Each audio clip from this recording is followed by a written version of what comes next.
All right, what is going on, everyone? And welcome back to the Mets Weekly Podcast as we are live at this very moment on YouTube and on X to recap the Mets versus Royals series as well as all of the latest news and rumors going on in Mets land.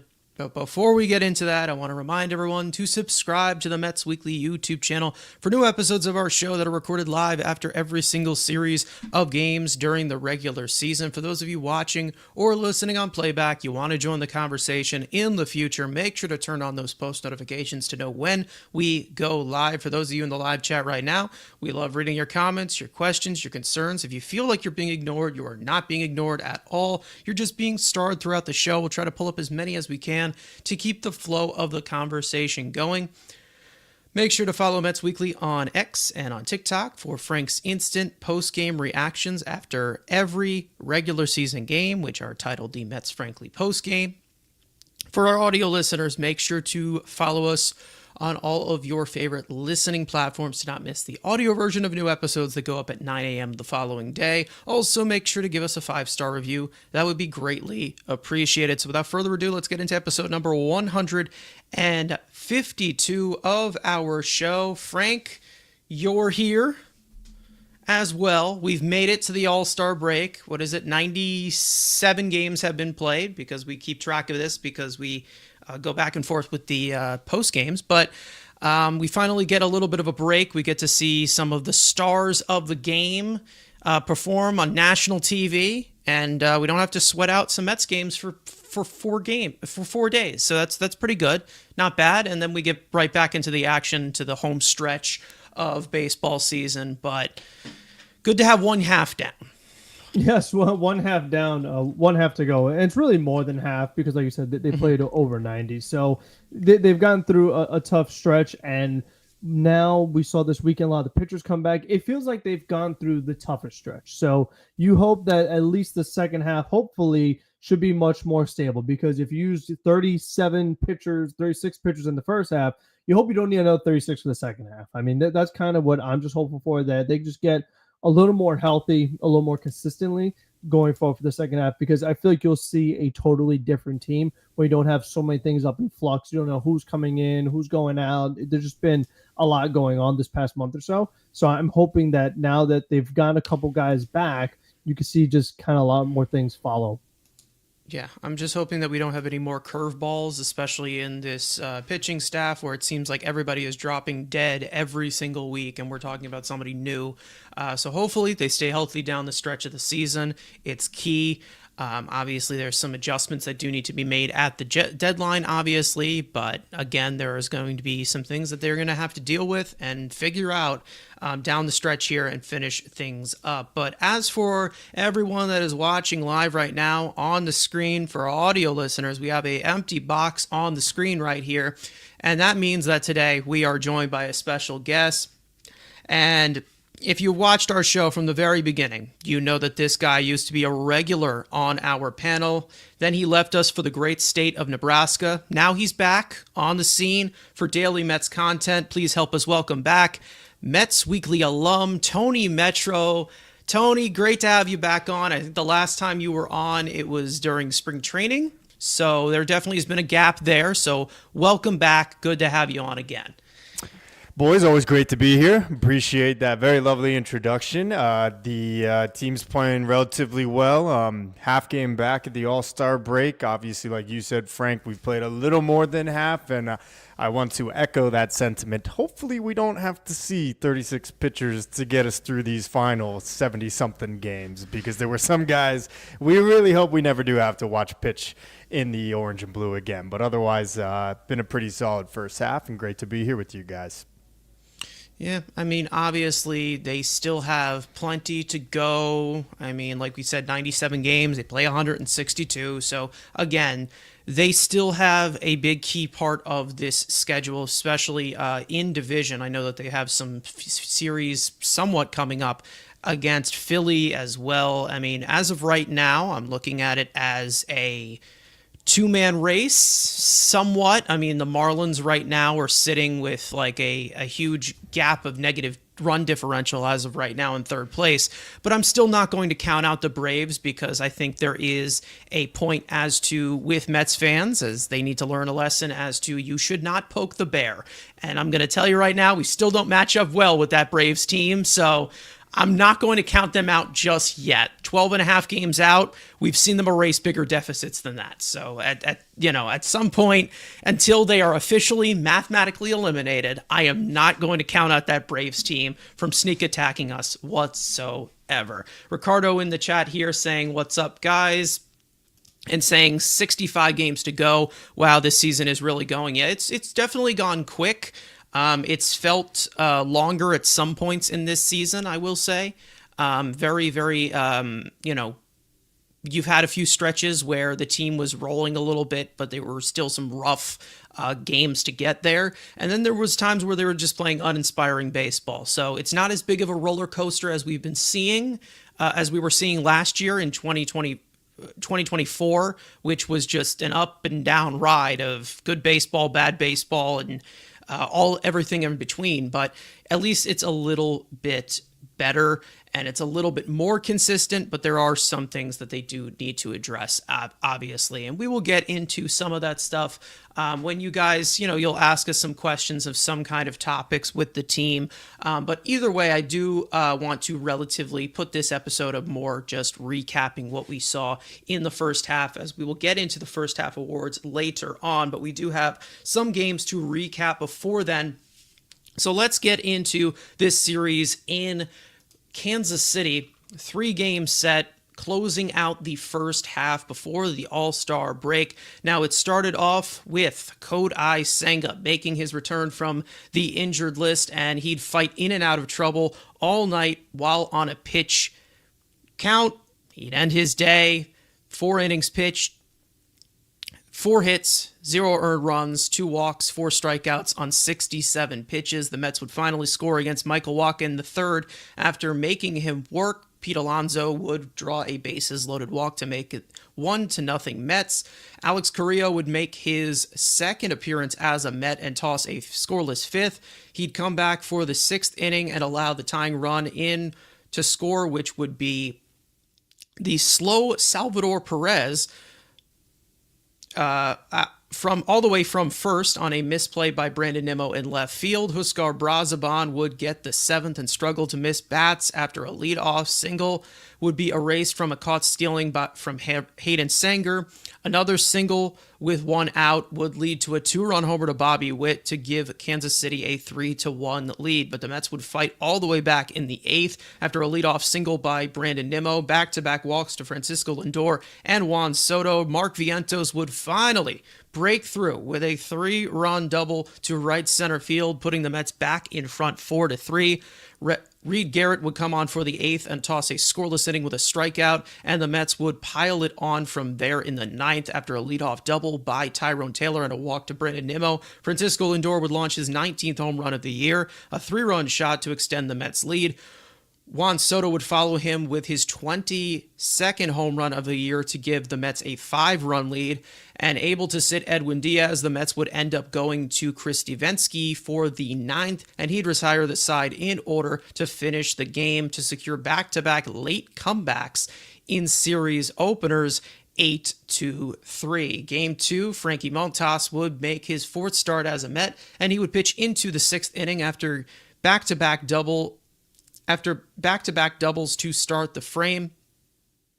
In the 6th, he'd be pulled for Reed Garrett, who would advance the runner to third on a throwing error, but buckle down to strand the runners with a timely pop fly, ground out, and fly out to keep the Mets ahead and close the book on Montas. 5+ innings pitched, 4 hits, 1 earned run, no walks, 5 strikeouts on 83 pitches. The Mets would get on the board in the 4th after a leadoff single and a stolen base by Francisco Lindor. Juan Soto would launch his 23rd home run of the year, a 2-run shot. Chris Stevenski would get the 8th and work around a leadoff walk and a 1-out hit by pitch to post a scoreless inning. Edwin Diaz would come in for the 8th and toss the scoreless inning, erasing a 1-out walk from a caught stealing from Luis Torrens. The Mets would get some insurance in the 9th with a 1-out double from Pete Alonso. Jeff McNeil would drive in an RBI single to make it a 2-run ball game. Edwin Diaz would come back out for the ninth and toss a scoreless inning to complete a 6-out save, and back-to-back wins in Kansas City, 3-1. Game 3. Clay Holmes would get the ball for the series finale and keep the ball on the ground in Clay Holmes fashion, surrendering 2 earned runs in the second inning against the bottom of the Kansas City order, but he turned into a solid outing. 5 innings pitched, 5 hits, 2 earned runs, 1 walk, 2 strikeouts on 81 pitches. Sean Manaea would piggyback for the rest of the game, making his 2025 debut. More on that later. The Mets offense would put up a goose egg for 8 innings against left-handed rookie Noah Cameron for 6 2/3 innings, but down 2-0 in the ninth. The Mets would rally against Carlos Estevez. Following a lead-off double by Ronnie Mauricio, Jeff McNeil would get the Mets on the board with an RBI triple. With 1 out and a runner at third, pinch hitter Jared Young would tie the game at 2 on a sacrifice fly to center field. However, Sean Manaea would go out for the ninth and surrender a 1-out single to Tyler Tolbert with a stolen base to follow. Nick Lofton would drive him in on an RBI single to walk off the Mets and avoid the sweep in the series finale, 3-2. The Mets are now 55-42 on the season going into the All-Star break, sitting a half game behind the Phillies for first place in the National League East. So plenty to unpack as we get into the All-Star break festivities here. Again, a series in Kansas City against a team that you expected them to take 2 out of 3. They ended up doing it. Frank, I'll go to you with your main takeaways that you saw in this series. And then obviously, I mean, I'm glad that we're getting healthier on the starting pitching front. That's all I can say, just in general, off the bat. I mean, All-Star break might have started, but if you look in Kansas City, there's still a few players still standing on base with how many guys the Mets and Royals both left on base. They are still in Kauffman Stadium, all standing on the bases waiting to be driven in. And it was just inept offense on both sides, because you look at hitting with runners in scoring position, the Mets are at 230, the Royals are at 229. So it's like you had just these two teams have a battle of who could strand more runners. And that's what it felt like. I mean, you saw these last 2 games, how low scoring they were. And in the first game, it took the Mets until the end to actually get it going. And the Mets don't have an excuse. Like, with all this talent they have, there should not be so many games where it's only 3 runs, only 2 runs, especially the bullpen game. I mean, like, how do you only end up with 3 runs after that? Cameron's been great, only 2 runs allowed, a bunch of starts. Okay, fine. But game 2, I mean, this should not be a sweat fest here where, just barely hanging on. You need Diaz to go 2 innings, and Reed Garrett's got to pitch the 6th inning because your offense can't give you anything. Like, that's not how it's supposed to go. And you're 97 games in, and you don't see improvement with the hang and run score position. It's always near the bottom. The only team below them, we mentioned the Royals. Then you have the Rockies and White Sox, who are both historically bad. Like, how much longer? You're 100 games in, and you're still hanging around all these teams that are historically bad. For them to be half a game out of first place with that going on, it's actually kind of incredible, to be honest with you. I mean, with the pitching injuries they've had, plus not being able to run score stage for almost 100 times, it's actually pretty impressive they're still where they're at. So I don't see how that's going to change. We'll probably get into it later, but I mean, it was just very frustrating when you're seeing it like on both sides. And it's like, the reason also why you won this year is because the Royals are just as bad, if not worse than you, when it comes to not being able to drive runs in, and they don't have the talent you do. So it was just like very frustrating. Like we've talked about before, but like you could win a series, you could lose a series, but there's ways you go about it where you feel good about the team, and other ways where you're like, man, this offense, we still need to improve.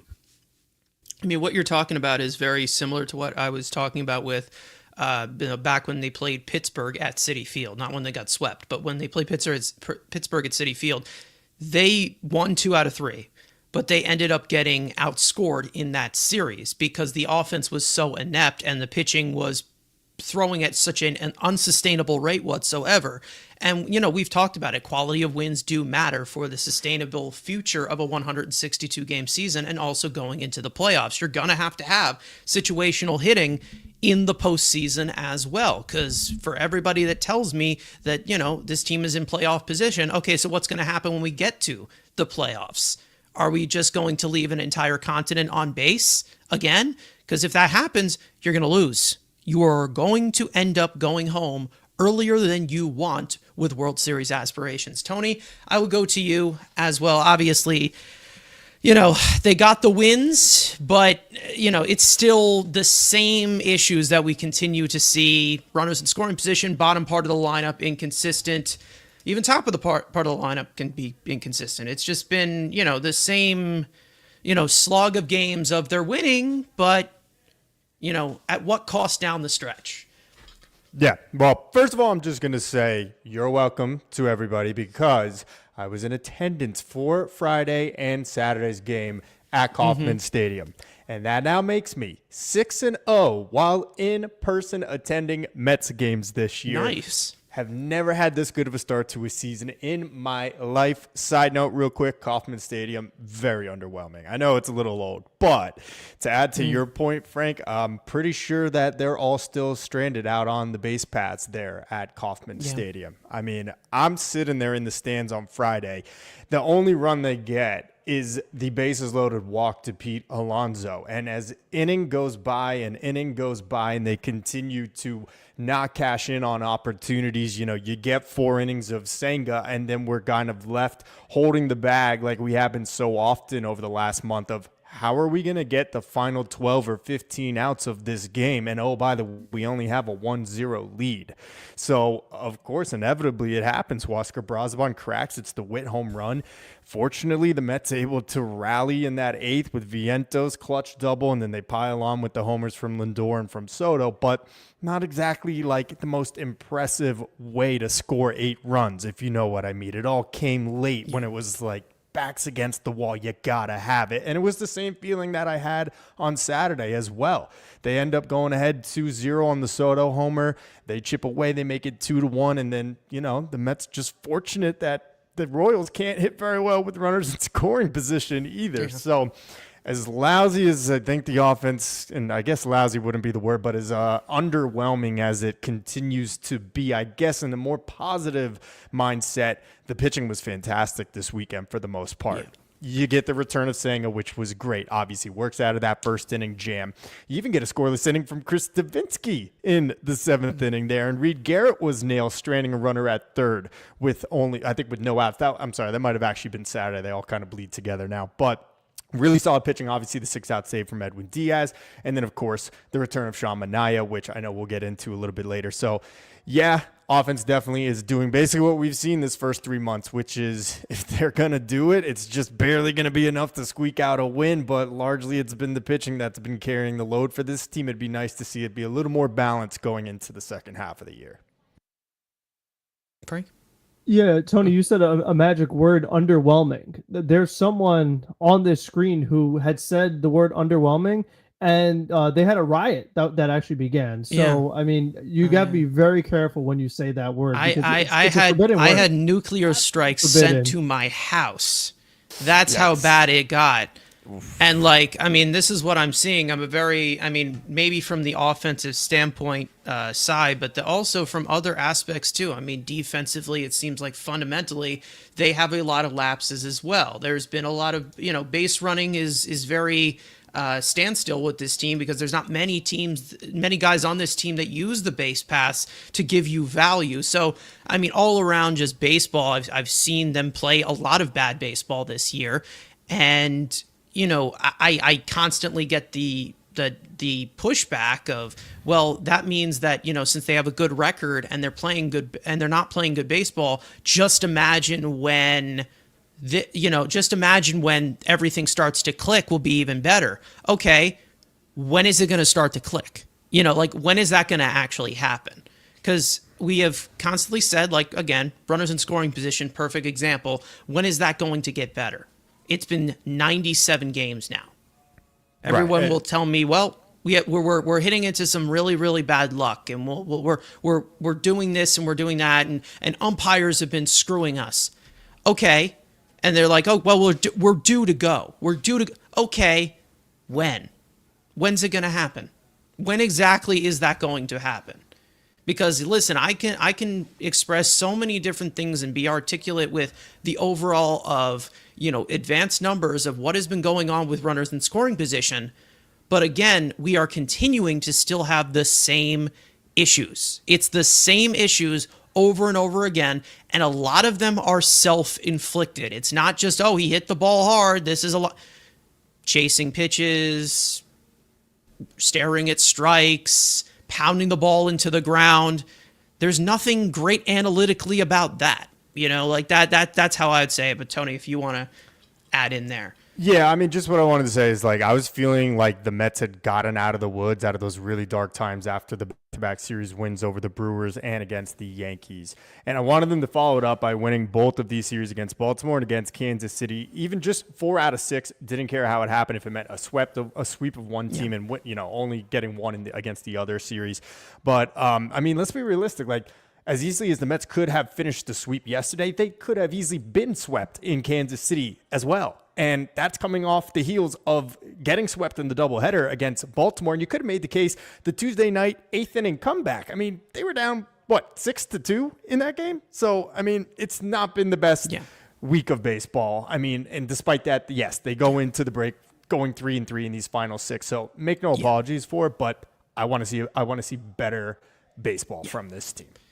It's the quality of play, because the quality of play is going to show if this type of continues against the actual good teams that you're going to face in the playoffs, or maybe even some good teams that you are going to face down the line for the rest of the season. And that's what I've continued to say since game 1, is that quality of play does matter, because that's what's going to sustain. It's not just, baseball can be a random game. Well, if it's so random, why are we failing with runners in scoring position every single game? If there's luck involved, luck goes both ways. So why is that continuing to happen over and over and over again? I mean, that's the full logic of why does this continue to be an issue? Because there's been plenty of these games where, okay, are we upset with Mendoza making this bullpen move? Are we upset with this? But when there's 1-2 runs on the board, who's really at fault for this entire situation? Who created it? I feel like we always talk about who was the one who was the culprit of what happened in the moment, but who created the moment? That's the main reason as to why I feel like it goes a little bit backwards of cause and effect with what the issue is with this team. And mainly this year, it has been the offense. And I've talked about it before. The offense is to blame for the pitching being completely knocked out, because they have been put into so many high pressure situations. And when that happens, those pitchers are going to pitch at max effort. What happens? Guys are going to get hurt. Guys are going to get gassed. And that's what happened. They are the ones to blame. So when people tell me that, the pitching staff is the one that's completely fallen off the rails here and they've been bad, and I'm not going to say an excuse in that bad stretch that it wasn't. But again, who put them in that situation of having to do unsustainable pitching? I feel like there's a lot of things under the hood of, what happened for all 9 innings? What happened for all 9 innings on the field? And I think that that's really easy to just completely gloss over when you see, the pitching blew up, and this is that. Well, guess what? When you have 1 run on the board, you're not going to win anyway. So again, and it's really hard for me to just sit here with the pitching where all of these injuries continue to happen. And you've lost Vientos for a few weeks. You lost Winker. Everyone's healthy. Nearly everyone is healthy. And we're still seeing underperforming like this. Yeah. We lost Siri, who's a big offensive weapon for this team. Yeah. One addition besides Juan Soto they made. Addition, by the way, in air quotes. Addition. Yeah. That's a position player. Yeah, I mean, we all Again. want to get mad at Rico Garcia and Chris Stavinsky Yeah. and Zuber and Adcock, and I'm just throwing out random names. But anytime they've come in and had a blow-up inning, it's like, all right, well, the Mets lineup that's making probably 2/3 of this $300 million payroll are 1 for 8 with runners in scoring position for the fifth We consecutive say game. this all the time.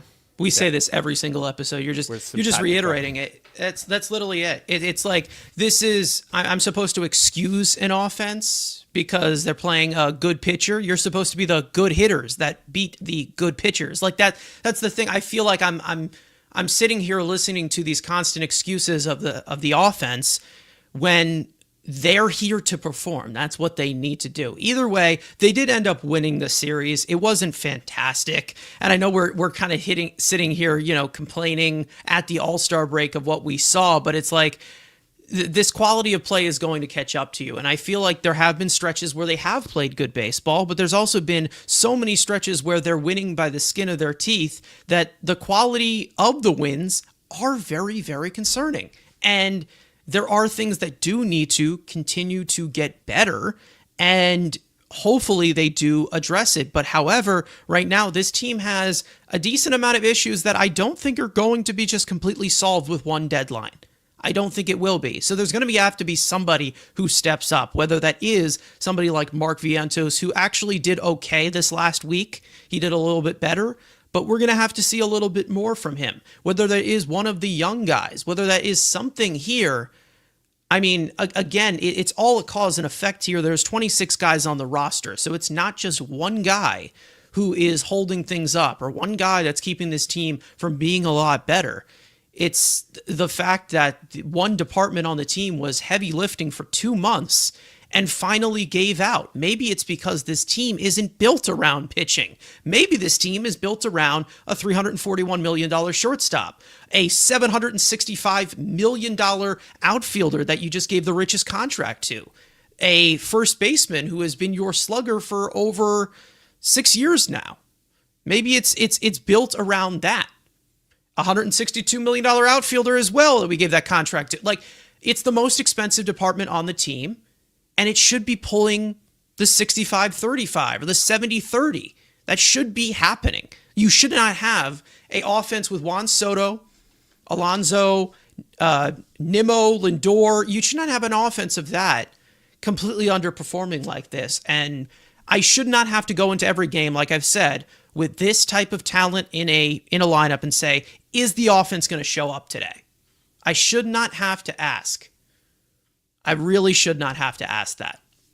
Any other takeaways before we get into the best way to wrap this one up that went on with Kansas City? I finally put it in the second slot because it's just better timing, I think. But if there's anything else that you saw in this series that you want to just point out, plenty. Frank, Tony, if there's anything. We could probably get into it later, I think, because like you said, last time we talked about the series for an hour and then we did 3 other subjects and then we came back to the exactly. Yeah. Just absolutely nuts. Let's just say that. So for those of you in the chat, I'm sure we've got a few comments that we will pull up going into everything, into the into the trade, some stuff about the trade deadline and things like that. And then also some other performances as well. But let's actually recap this the best way we know how with everybody's favorite segment, Studs and Duds. One player in this series that was really, really good. We want to give flowers to. One that was really not great. And we do want to criticize. And we mean it all with love. Let's just say that, okay? Before anybody attacks us. Just saying that. Frank, I will go to you on your stud for this series. What do you think? Yeah, I'm actually going to give the guy you mentioned a little while ago. I would go with Mark Vientos only because, like you mentioned, it's been such a struggle for him. And to see him get that big 3 RBI hit in game 1 was huge because we talked about the struggles with runners in scoring positions. And he is one of the top culprits. I mean, he is up there with like the worst when it comes to runners scoring position. And the worst part of it is where they bat him in the order. So they have him batting second when they're facing lefties. If they're facing a righty, they're batting him fifth after Alonso. So he's struggling with men on base, yet he's in these spots in the order where you really need someone who's good with men on. And he was great last year. So we've been watching him struggle and continuously fail. I'm pretty sure earlier in the game is when he slammed the bat down and just like broke it because it was getting so bad. much.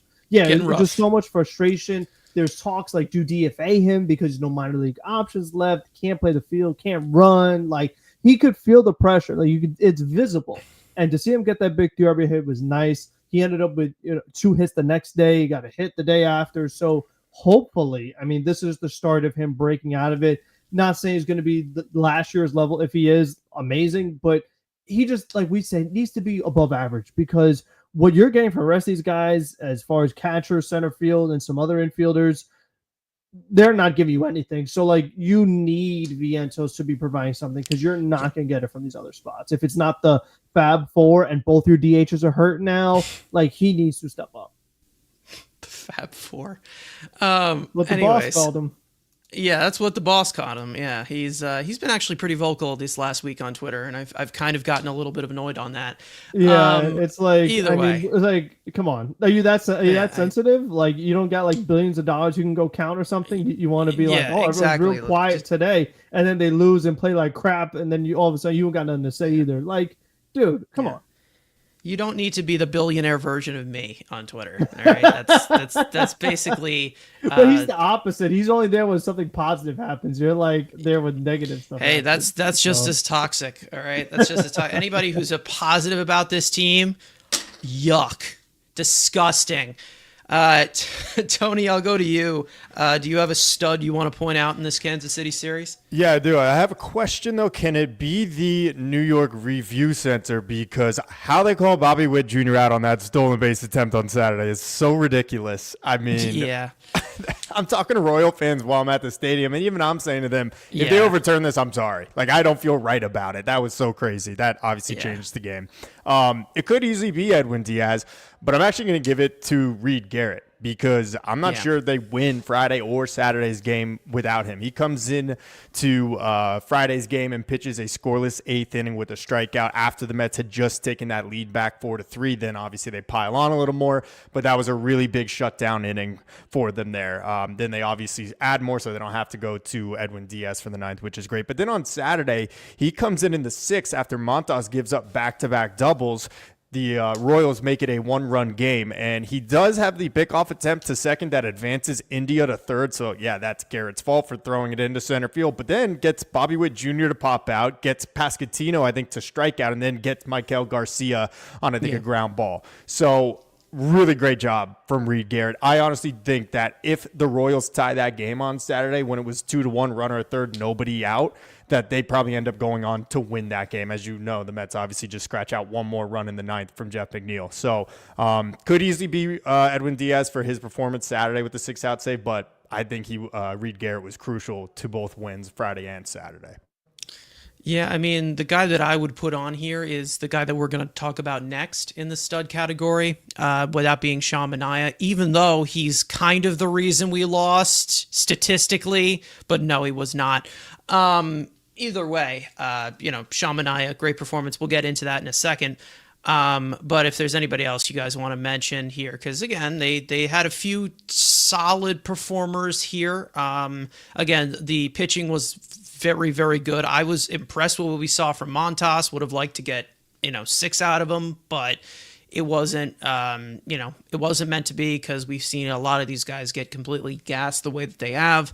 But I think the dud category, again, we've talked about the quality of play. Frank, I can swing this one right back to you of who you would put in the dud category for this Kansas City series. It has to be a guy that you tweeted about not that long ago, Brett Beatty. I mean, he went hitless in this series. He's a guy that they need him to be a starter because his counterpart Acuna is even worse. So, like we said, it's like these guys have got to step up because we talked about last episode, but there is not AAA depth that they could turn to right now for the position players. So the guys that are here are the guys that need to play well. And Brett Beatty has not been playing well lately. You might get like a hit from him every now and then. It's like the bluest of blue moons at this point because he's below league average. And that's with him having that super hot stretch where he's hitting a bunch of home runs and stuff like that. He's still below league average. So it's been a frustrating watch. He's back to hitting the ball on the ground too much. It's not a good experience for anybody. And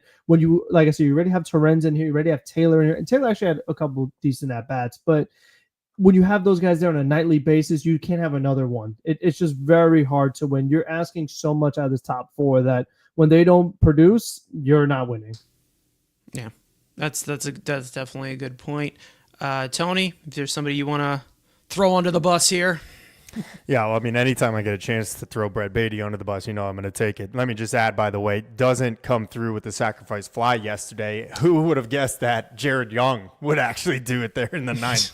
So another bad job by Beatty there in the ninth yesterday. But I'm going to go with Huascar Brazovan just because, obviously, the blow-up inning there in the bottom of the seventh, I think it was, the second pitch of the at-bat to Bobby Witt Jr., absolute no-doubter. So that was disappointing. And, you touched on it before, Carson, where these guys have had to be depended on so often in these high leverage, high octane situations. Him and Reed Garrett, you can attribute their struggles recently directly to having to be put into those situations so often. But it's just a Jekyll and Hyde situation with Brazoban right now, because you look at the win on Tuesday in extras, and he goes 1-2-3 in the bottom of the 10th to strand them, their ghost runner at second, preserve a 1-run win for the Mets on the road.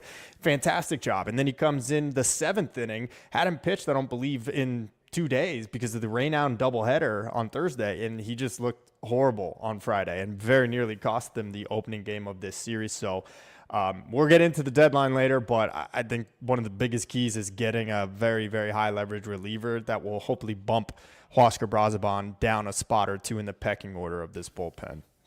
Yeah, I mean, obviously, again, I apply it so much to the offense of everything, putting these relievers in this situation. But with Brazoban, I mean, there is nobody that needs this 4-day break more than him, I'd say, because he has been worked like a dog. He has been worked into the ground. I'm surprised that he has stayed healthy throughout these first 97 games, and I hope that he continues to stay healthy, because he is a key part of this bullpen. But yes, obviously pushing him down the pecking order would be nice. Obviously picking up with a lot of these relievers too, trying to pick up the slack from AJ Minter being done for the season is another one of these keys with this bullpen that you expect to be a house of cards situation and be very, very inconsistent.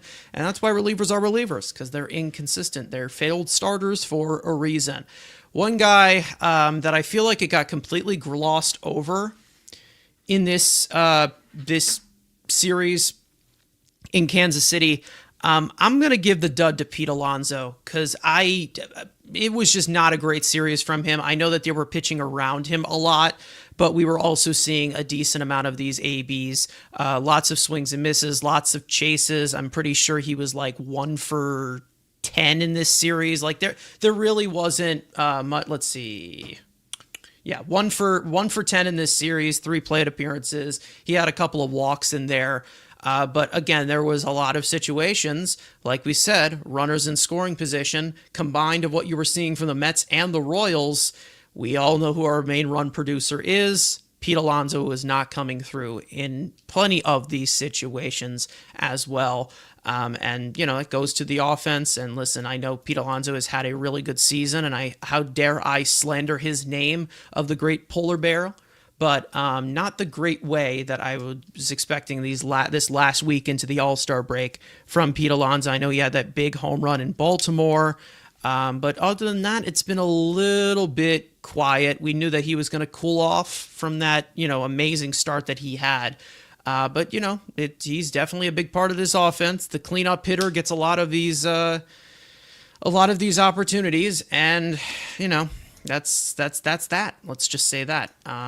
But anyways, speaking of some other performances we can go into, I do want to do a little bit of a rundown with Manaea, because he just made his 2025 debut. yesterday in the finale of this series. He ended up giving up the winning run. It's all his fault, Sean Manaea. But, however, I do want to get into a rundown of what we saw from Sean in his return, because it was a really, really impressive return to the mound after we see it's the return of the... Yeah, you like it, Frank? You like that? Yep. There you go. It's tribal chief specifically, but hey, I ran out of room, man. I ran out of room. There's only a certain amount of letters I can put in that part of the graphic with these things. Anyways, he faced 15 batters, 3 1/3 innings pitched, obviously pitched into the 9th, came into the 6th inning to relieve Clay Holmes and piggyback off of his start. 5 hits, 1 earned run, but the main focus here, 7 strikeouts. He retired 5 in a row at one point. He was getting ahead in the count, 13 swings and misses. We all know that he does not have the best stuff, but he has a lot of deception from that low slot that he kind of inspired from Chris Sale. Was that maybe a factor into his injury? Only time will tell, I guess. But he threw a first pitch strike to 12 of the 15 batters that he faced. A call, strike, and whiff, which is a percentage that is seen for control and command, 40%, which is near elite, obviously. But that's just out of 65 pitches. We know that he re-signed with the Mets on a 3-year, $75 million contract, very wealthy contract, the highest paid pitcher on the staff right now over the offseason. He's been on the injured list with a right oblique strain since the beginning of spring training. And he also had a few setbacks as well. We saw that there was some loose bodies in his left elbow that he will be pitching through, and it doesn't seem he needs surgery. So there's definitely been a lot that's been going on with Sean Manaea over these past few months, but it's great to see him back on the mound once again. Lots of fastball usage, sweeper usage as well. He threw 1 changeup and 1 slider. That was it, but it didn't seem like he needed that many weapons because the Royals were just flailing at pretty much everything for those 3 innings. So great to have Sean Manaea back. He'll obviously be worked back into the rotation. Tony, I will go to you first on some takeaways from Sean Manaea of what we saw. Definitely a great return. Breath of fresh air, let's just say that, compared to some of the starting pitching we've been getting over this past month. Yeah, I mean, I think it's about as successful of a return as you could have expected from a guy that hasn't pitched in, 4 months, pretty much since March, with the exception of his minor league rehab assignment. So I was thrilled with it. You saw the fastball up in the zone. That was really impressive. Ron Darling said during the broadcast, like, that high fastball, when he's able to elevate the location of it, just kind of feels like it explodes. And like you said, Carson, is just very deceptive, along with all of his breaking ball stuff as well. So I am thrilled with what we saw from him. 5 strikeouts in a row, 1.7 overall, 13 whiffs on 65 pitches. You also mentioned the number of first pitch strikes he threw to the amount of batters that he faced. I was absolutely juiced by it. And I guess now the next step is to actually start a game. That will be the plan now moving forward. How this is all going to work with Senga also similarly returning from about a month off, and the whole deal with him still needing 5 days of rest between starts. I think it's actually a blessing in disguise for this team, because we obviously got to monitor the situation with Clay Holmes as well, as his innings continue to go up this year. So really, and we'll get into it, it's crucial the Mets find another starting pitcher at the trade deadline, with, of course, Griffin Canning done and Paul Blackburn being ass cheeks. Sorry, I don't know if I could say that word. But anyway. No, you're all good. Anyway. Yeah. Carson said much worse. Okay, good. Well, to get back just specifically to Manaea, though, I thought it was a very impressive performance. Anybody that is going to try to pin that loss on him is not a very smart baseball fan at all. So very, very happy with what we saw. Like I've said, when there's 2 runs on the board, it's kind of hard to blame the pitching when that happens, especially when they were hitting for 8 innings in that game. Jose saying in here, before I go over to Frank, saying Manaea pitched great. He just made one mistake throwing a breaking ball to that last batter he faced instead of throwing his dominant fastball that he had. Yeah, I mean, listen, pitch selection, it happens. Sometimes you miss. But like I said, offense has got to be a little bit better than they were in that game. What was it? They were 1 for 8 with runners in scoring position in that game? One for That's 8, the one usual for stat line. I mean, the they're always usual. earning a million. one One for for this, 2 7, for but that. who cares? One for But they 7. left 7. 8 on base. Yeah. Oh, sick, nice. Yeah, so that's definitely a bigger culprit 2 than double plays. what happened. And Yeah, oh, by the way, obviously. it was Hayden Sanger catching for him at that point because Beatty came in a pinch hit for Terrence in the 9th. Ah, there you go. So I don't know if- Hartfield's guy. Yeah, I mean, I don't know who was calling the pitches, if Manaea does already, himself, or if it was coming from the dugout, or if it came from Sanger. But that's a little wrinkle to, as far as the pitch selection for that inning. God. What are we going to do without Tomas Nido going forward? Who knows? What else? I wonder if the Mets actually did score there, if they might have gone to a different pitcher in the 9th, or they said no matter what, like, Manaea, you're finishing this game. I feel like that's something that's kind of interesting too, is that I wonder if he Yeah. was kind of like sitting in the dugout like, am I going back Well, out Diaz there? Maybe was- I'm not. 'Cause Yeah, Diaz was not available. Diaz wasn't 2 innings the day available. before. I mean, a lot of these other guys, we talk about Reed was working a lot. Yeah, Garrett was gassed throughout those two know. first. I mean, those two first I mean, games, Brazaban, yeah. like I said, he's been worked hard. So, like, unless you go to one of these no names, I mean, even Davinsky, I'm pretty sure he worked 2 nights in a row. At that Yeah. point, the keyword games 1 and 2. So They limited the usage of Stanek As as well they in should. this series. As they should, and because they he's should have been- after what we saw in Yeah, Baltimore brutal. for the leash that they gave him of him facing 7 batters and walking 4 of them. Mm-hmm. But Frank, I'll go to you for the takeaways from Manaea again. Great first Mm-hmm. impression in 2025 for the highest paid pitcher on the staff this season. By the way, Yeah, for those I of you who mean- don't remember. I'm very interested by his pitch selection for this start. I mean, he threw 6 pitches last year. Yesterday, he didn't throw his sinker or throw his cutter. He used the fastball at a 66% clip, which last year was like low 30s. So he really changed up his pitch mix. Then he went sweeper 31% of the time. So he ditched 2 pitches, and then his other 2, he only threw them 2% of the time. So he looked like a reliever, like fastball sweeper. Like, this is what you would get out of your prototypical left-handed reliever who's throwing from that arm slot, fastball sweeper.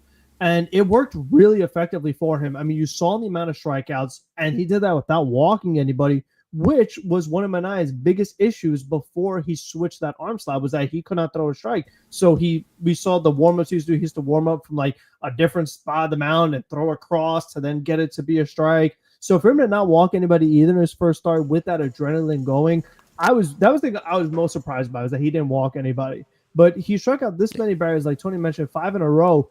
I mean, other than Senga, has any starter on this team struck out 5 guys in a row? I mean, not that I could think of, because they just haven't been able to do that. I mean, even Holmes, someone who was a reliever, he has not had high strikeout numbers. He's trying to get the ground balls, and he did that yesterday as well. So I think for Manaea, just kind of monitoring that, like, okay, well, when he does get to start, what is that pitch selection going to be? Like, is the sinker and cutter just about ditched? Is he not used the changeup and slider much? Or is he going to strictly be mostly fastball sweeper? And, the fastball is on one side of the plate and the sweeper's on the other side. So, I mean, it's going to be interesting. Like, it's going to be matchup dependent, because, that kind of sweeper is not going to be as effective to the righties as was to the lefties with the way it breaks. So, like, there's going to be other things that go into it.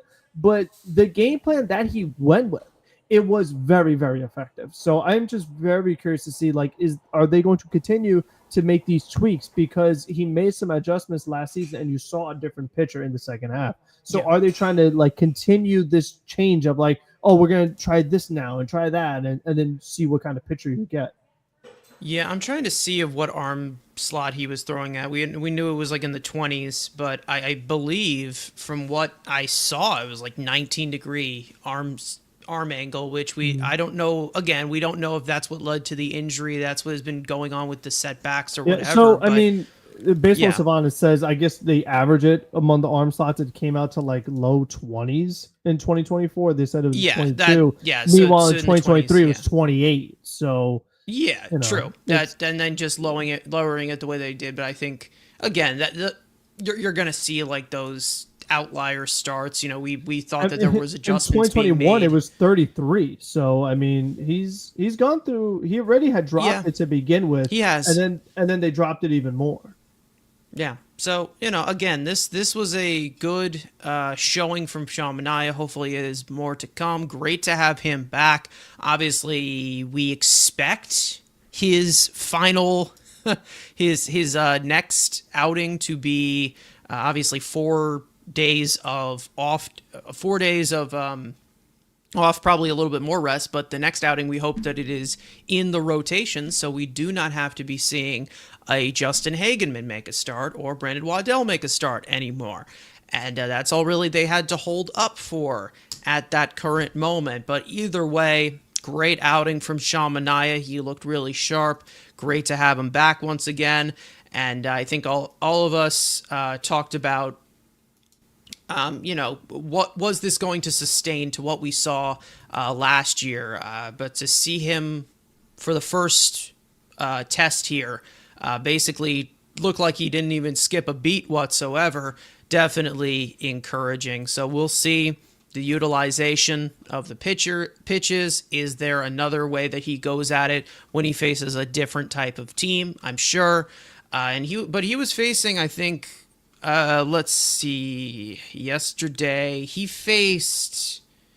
I think he faced a good amount of right-handed hitters. Like he definitely did. So again, it's all about the the deception, like we have said, what is the key to Sean Manaea, and he's just got to locate. And hopefully he does stay healthy. Hopefully he stays back, because it definitely is a key to this rotation. And another key to this rotation, like I've said before, they do need to add into this rotation. Obviously, with Senga not giving you as much volume as you expected him compared to what he was doing in his rookie year 2 years ago. Clay Holmes laboring through 5 innings as much as he has, even though he has been quality, not giving you the distance. The only guy that has been giving you volume has been David Peterson. And then you also have, the add-on of, even, Griffin Canning is done for the year. You have, and he wasn't giving volume even when he was healthy. He wasn't giving you much volume either. Yeah. So, again, they need to get a guy who can give you 6 on a typical day. We've talked about multiple guys already. I'm sure there's some ideas that some people have in the chat right now. But I do want to get into the main event of what we will be talking about.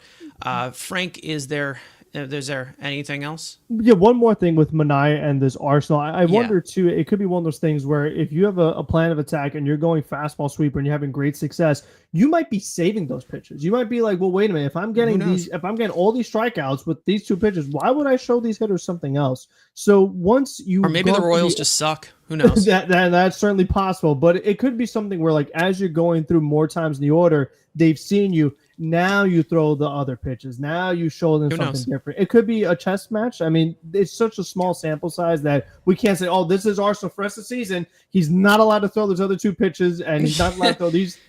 There's still so many things that could happen, but I just found it very fascinating that this is what we saw. Just like that was how it came out. I mean, it was very. I guess it's just, the 2 deceptions between both pitches, which usually you add a cutter in there, but from the left side, from that deception, one of the pitches he did. For him. He did not use which is one of the pitches he didn't use. 13 of the whiffs were on his fastball, 3 of them against his sweeper. So again, it should be interesting to see, but we all know that it's more of just the deception than anything that makes Sean Manaea as good of a pitcher as he is, and hopefully he can sustain it. Because again, from that it's an unorthodox type of windup that he does have. So it's not going to be something to just say, well, he's going to guarantee us that he's going to go out there for 6 innings. It's going to take a little bit of while before he gives you some of that volume and he gets a little bit more stretched out and stays healthy. Now, speaking of some health, we have some injury news that I think my co-host right here that we will get into. Some unfortunate, some encouraging that we have here on the injury report. So Frank, it is all yours. I will give you the mic. What do we got going on with the people that are hurt? Yeah, so first up, we got Daniel Nunez, Mets reliever, will undergo Tommy John surgery later this week after receiving multiple opinions from doctors. Mets manager Carlos Mendoza stated that it is still unclear if Nunez will undergo the traditional Tommy John surgery procedure, including the internal brace. After battling arm injuries throughout a majority of last season, the 29-year-old right-hander will be undergoing his second Tommy John of his career. Jose Butto, Mets reliever, will begin a rehab assignment for low A Port St. Lucie tomorrow night and could possibly rejoin the major league team by next weekend if all goes well. The 27-year-old right-hander was placed on the 15-day injury list on July 4th due to an undisclosed illness. Max Kranick, Mets reliever, saw a doctor earlier this week and is still searching for more opinions regarding his elbow. Mets manager specified that Tommy John surgery is a possibility for Kranick. The 27-year-old right-hander was placed on the 15-day injury list on June 19th due to a right elbow strain. Jesse Winker, Mets outfielder / designated hitter, will receive medicinal treatment for the next 4 to 7 days before a decision is made for the need of a PRP injection. Mets manager stated that Winker's back injury has no relation to the previous injury he missed multiple months with. The 31-year-old was placed on the injury list early this week with back inflammation after just being activated on Tuesday from a right oblique strain he suffered back in May. So we already lost Danny Young to the Tommy John. Yeah. Now you lost Daniel Nunez. Max Kranick might be up next. I mean, yikes. That is just not what you want to see from all your relievers. It's just super unfortunate that, I mean, we know that is how pitching is nowadays, but man, it just really, really stinks because they're out. Like, it's not, oh, well, they'll be back. It's like, nope, see you next year. Like, you already got enough of that. You don't want more of these. Yeah. It's gotten brutal, let's just say, in the injury department. I mean, if you were to look at, I'm going on Fangraphs right now, the list of pitchers that this team has on the shelf long term is just it's quite a dent in the pitching depth. Let's just say that. I mean, it's rough. Let's just say that. And there's some things that they do need to consider going into this deadline. And hopefully they do find a way to figure it out. Again, I don't think retooling the entire roster is something that they're going to end up doing, but there are some moves that they're going to have to make in order to deepen the pitching staff. And there definitely has to be some point of emphasis with it, because even though there are some things with this offense that they do need to change, the pitching staff is bleeding a lot. And it's not just because of the lack of consistency or some guys are struggling. It's the fact that they are just not healthy. There is a lot of guys out, and going past Kodai Senga and going past Sean Manaea, doesn't look like anybody else is coming back besides maybe Jose Butto and Brooks Raley, and that's bullpen arms. So if they treat them like additions, then I'm going to be a little bit scared in that way. But Jose Butto, did we figure out what the illness was, or are they just going to still disclose it? They're just going to say that, no, he just licked a sidewalk, got sick, and that's it. Maybe I don't he know. sniffed the foul line, because apparently that is extremely important. Maybe that's what he did. Exactly. Because maybe it's contagious, because that's the only thing that people really care about. Gone are the days of power grades and fielding grades and plate discipline. All that stuff doesn't matter. You sniff a foul line, everyone loves you. Listen, I mean, he better hit, because if that's all we got to go by, yikes. I mean, we've had that before where, he's got so much energy. But you got to get to third base first before you sniff it. Let me say this about the Jesse Winker injury. It's obviously very disappointing. I mean, dude missed like 55 games. He gets in for one game and one at bat, and then it's like, see you in September, maybe, if we're lucky. Like, back is maybe very concerning. So as far as the deadline goes, David Stearns needs to operate almost under the assumption that Jesse Winker is not going to come back this year. He should. And also with Marte, like, is this the same knee from last year that was barking like all season long? Because he really should be going under the impression that, like, he's at either one of these DHs, because with how old Marte is, and with Winker, like you said, Tony, he was out, we don't know why, for so long. As soon as he's back, gone. Like, you cannot trust either one of these guys going forward. And we've talked about this before, but when you get so close to the deadline, you can't say, maybe I'll have them back second half, because they have a setback, deadline already passed. You're done. Because we used the example with DeGrom a few years ago. We're like, Jacob DeGrom is about to be back. Then we found out he's not back, not coming back, and we couldn't make a trade for a pitcher. It was too late. They cannot do that with this position. Well, we got Trevor Williams. Oh, gosh. Well, I mean, look, we came into this year with the expectation that Mark Vientos was going to be similar to what he did for us last year, a 25 home run bat. Third base was going to be fine, and that we would get a step forward from Brett Beatty or maybe from Ronnie Mauricio. So far, 0 for 3 on all those fronts for the most part, with the exception of a little, here and there from each of them. You can't now lose the guy that was supposed to be your designated hitter more nights than not, because he's the right-handed side of that platoon against right-handed pitching and Jesse Winker. And then, oh, by the way, Starling Marte, like you said, Frank, is also out. And who knows at 36 years old how long it's going to take for him to eventually come back. We cannot have Jared Young on this roster for any longer than we already have had to watch that guy. Okay. So I really, truly believe they need to be serious about getting another bat. And that was before Jesse Winker went down again. I already was saying it's got to either be at third base or in center field. Now with Jesse Winker, again, I think potentially done until September, and that's best case scenario. You'd really got to slam the pedal to the metal and, be prepared to go out there and get a big-time bat, because this lineup doesn't have enough otherwise. Yeah, we've talked about it from third base, and we've talked about it from center field, obviously as the two departments that we've considered as bats. We asked you guys in the chat of if the Mets don't add at third base, who would you want being the starting third baseman?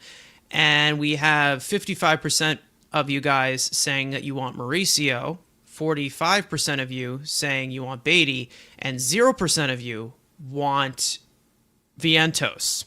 So I think we all know that it's probably just coming from the defensive standpoint that Vientos is a complete stone bias hands. Is real. I mean, yeah, it is. Do that poll like last year and see what the percentages are. Vientos at 0. I know he's a butcher there, but 0?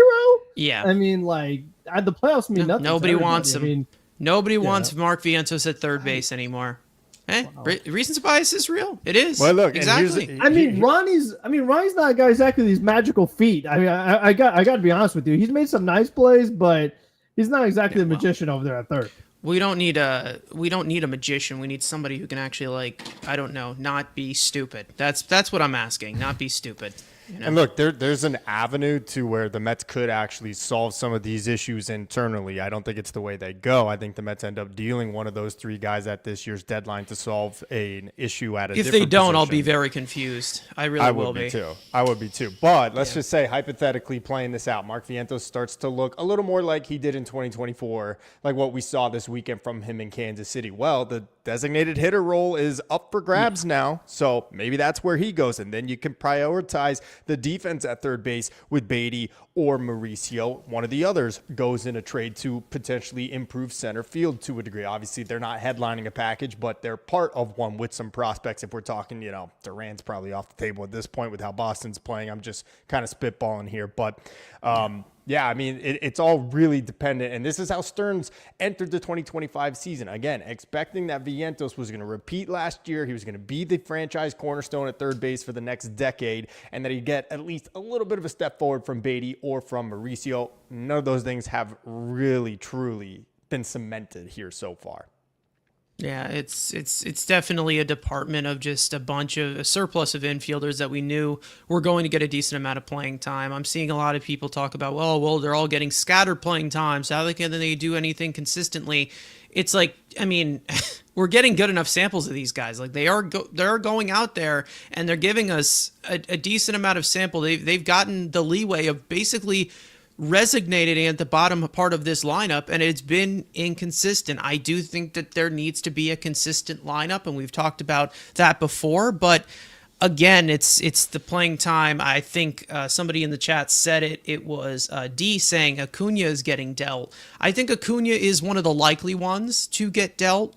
Again, they're going to have to figure this out, because you can't just use internal pieces and prospects as depth. Like that just can't happen. Like these guys need to play every day in order to give you that type of value that they're capable of, because either way you're going to be stunting the growth of the player. And even if they are contributing, or what they are, able to give you, it's just not fair to the young kids. Like it just isn't, to constantly see them rotate in and out. Oh, well, you're going to compete with another prospect. You're not going to be pushed by anybody else but a prospect, and it's just going to see both of those departments struggle. We saw Acuna get sent down. We saw Alvarez get sent down. Who knows what the next move is going to be? I'm sure Alvarez will be up here within the next month. I don't know when that is going to be, but they are going to have to make some decisions. And we've talked about it throughout the entire year of who goes and who stays, who is a future part to this team. And I think that it really does come down to now to the trade deadline for a guy like Mark Vientos, because if he doesn't hit, he's not going to give you any value.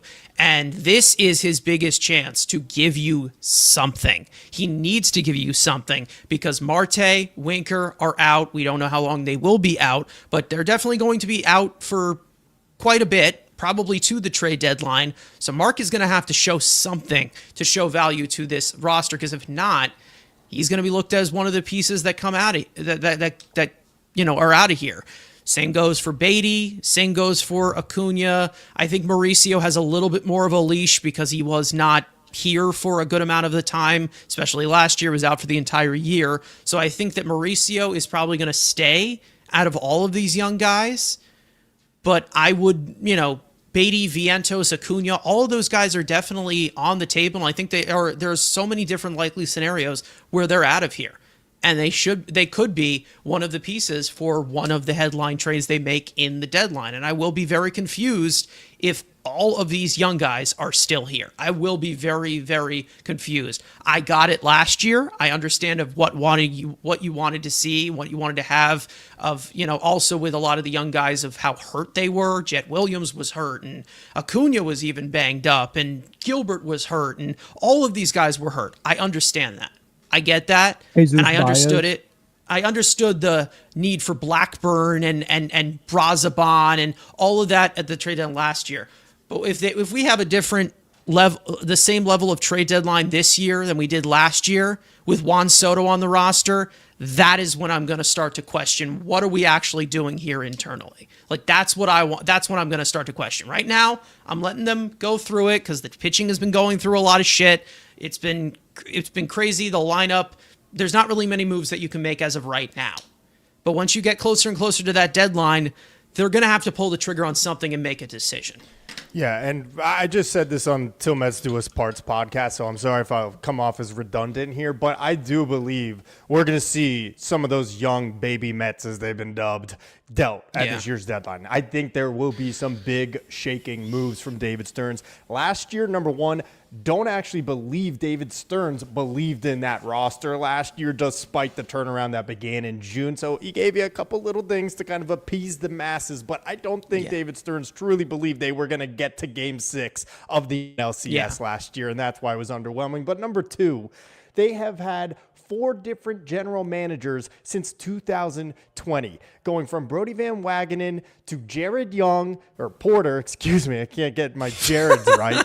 They're both equally terrible. These are 2 different guys right there. Yeah, both equally terrible for different reasons, but Jared Porter to Zach Scott to Billy Epler. Think about all the different guys they have each individually picked and brought into this farm system. And Sandy multiple times. And with Sandy at the helm and whatever type of role he was in when Cohen came into ownership of the team. My whole point is it's now been a year and a half plus for David Stearns to evaluate and assess this farm system and make a decision on, this guy is someone I see as a part of the long-term future of this team. This is a guy that I think is expendable in a trade to improve the current roster of 25 and potentially even beyond. So I think it's going to be an active trade deadline for David Stearns this year. Yeah, but we'll see what they do. Again, I don't think they're going to completely retool the roster and we're going to see 10 additions.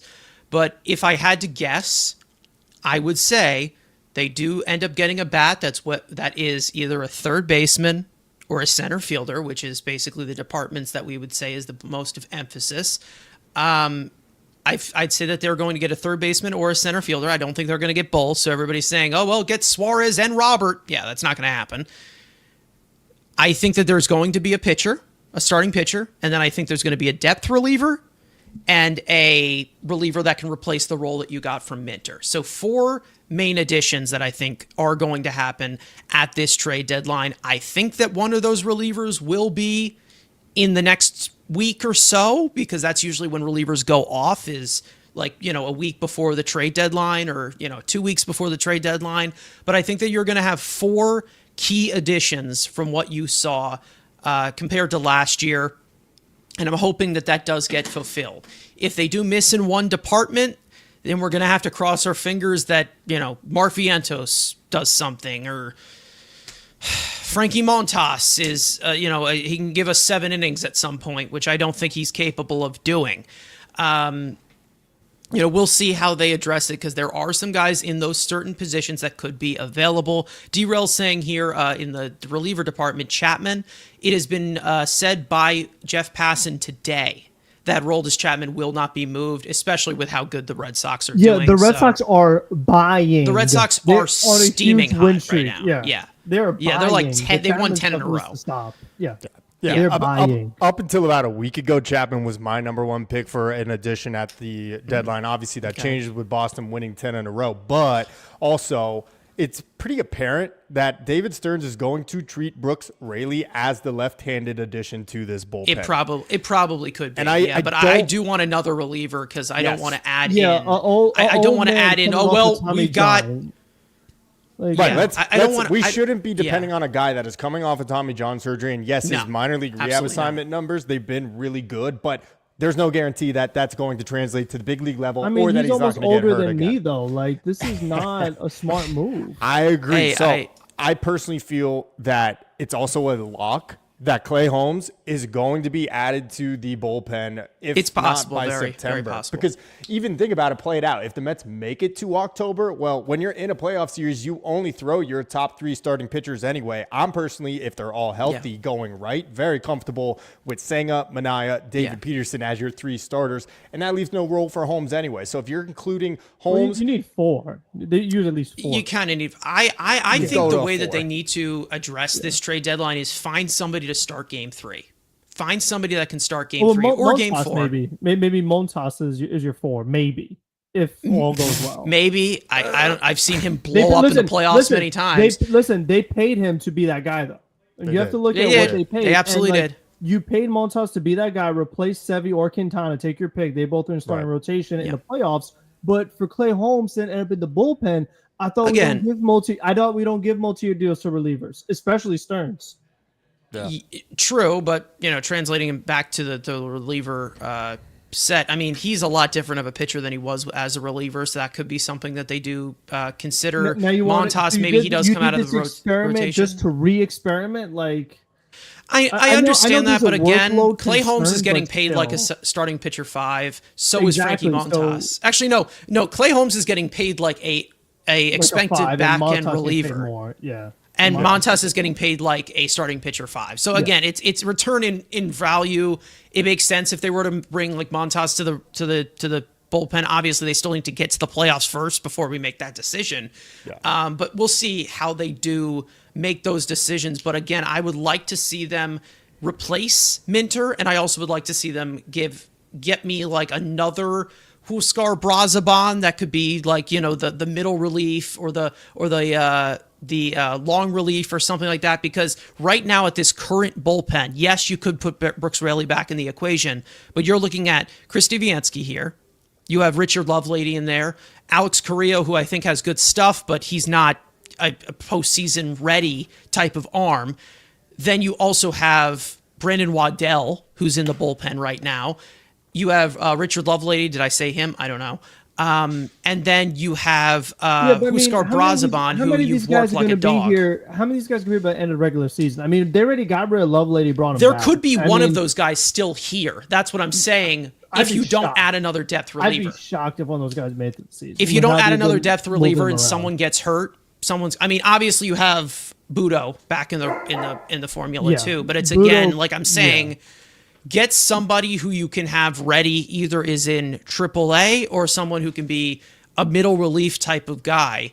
Get me a Michael Givens plus an actual legitimate reliever that you can add to the bullpen. Who is that going to be? We'll see.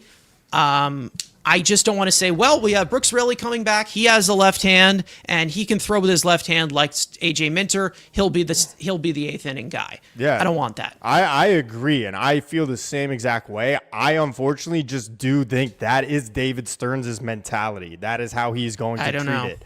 And I feel like he is now. We're basically like, look, we need a legit high leverage back at the end type of arm. Yeah.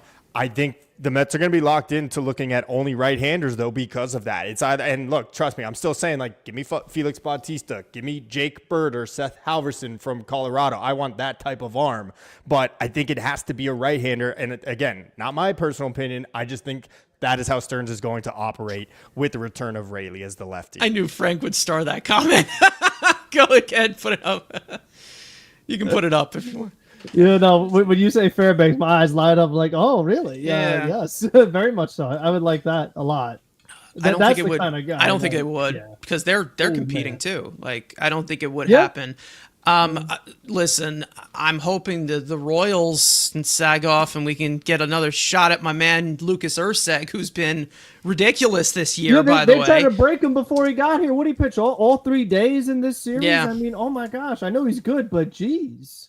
He's a beast. He's a freaking beast. I tried telling everyone this man's a beast, and then the Royals get him, and he's still just as dominant. Oh man, I would love that because that is an eighth inning guy right there.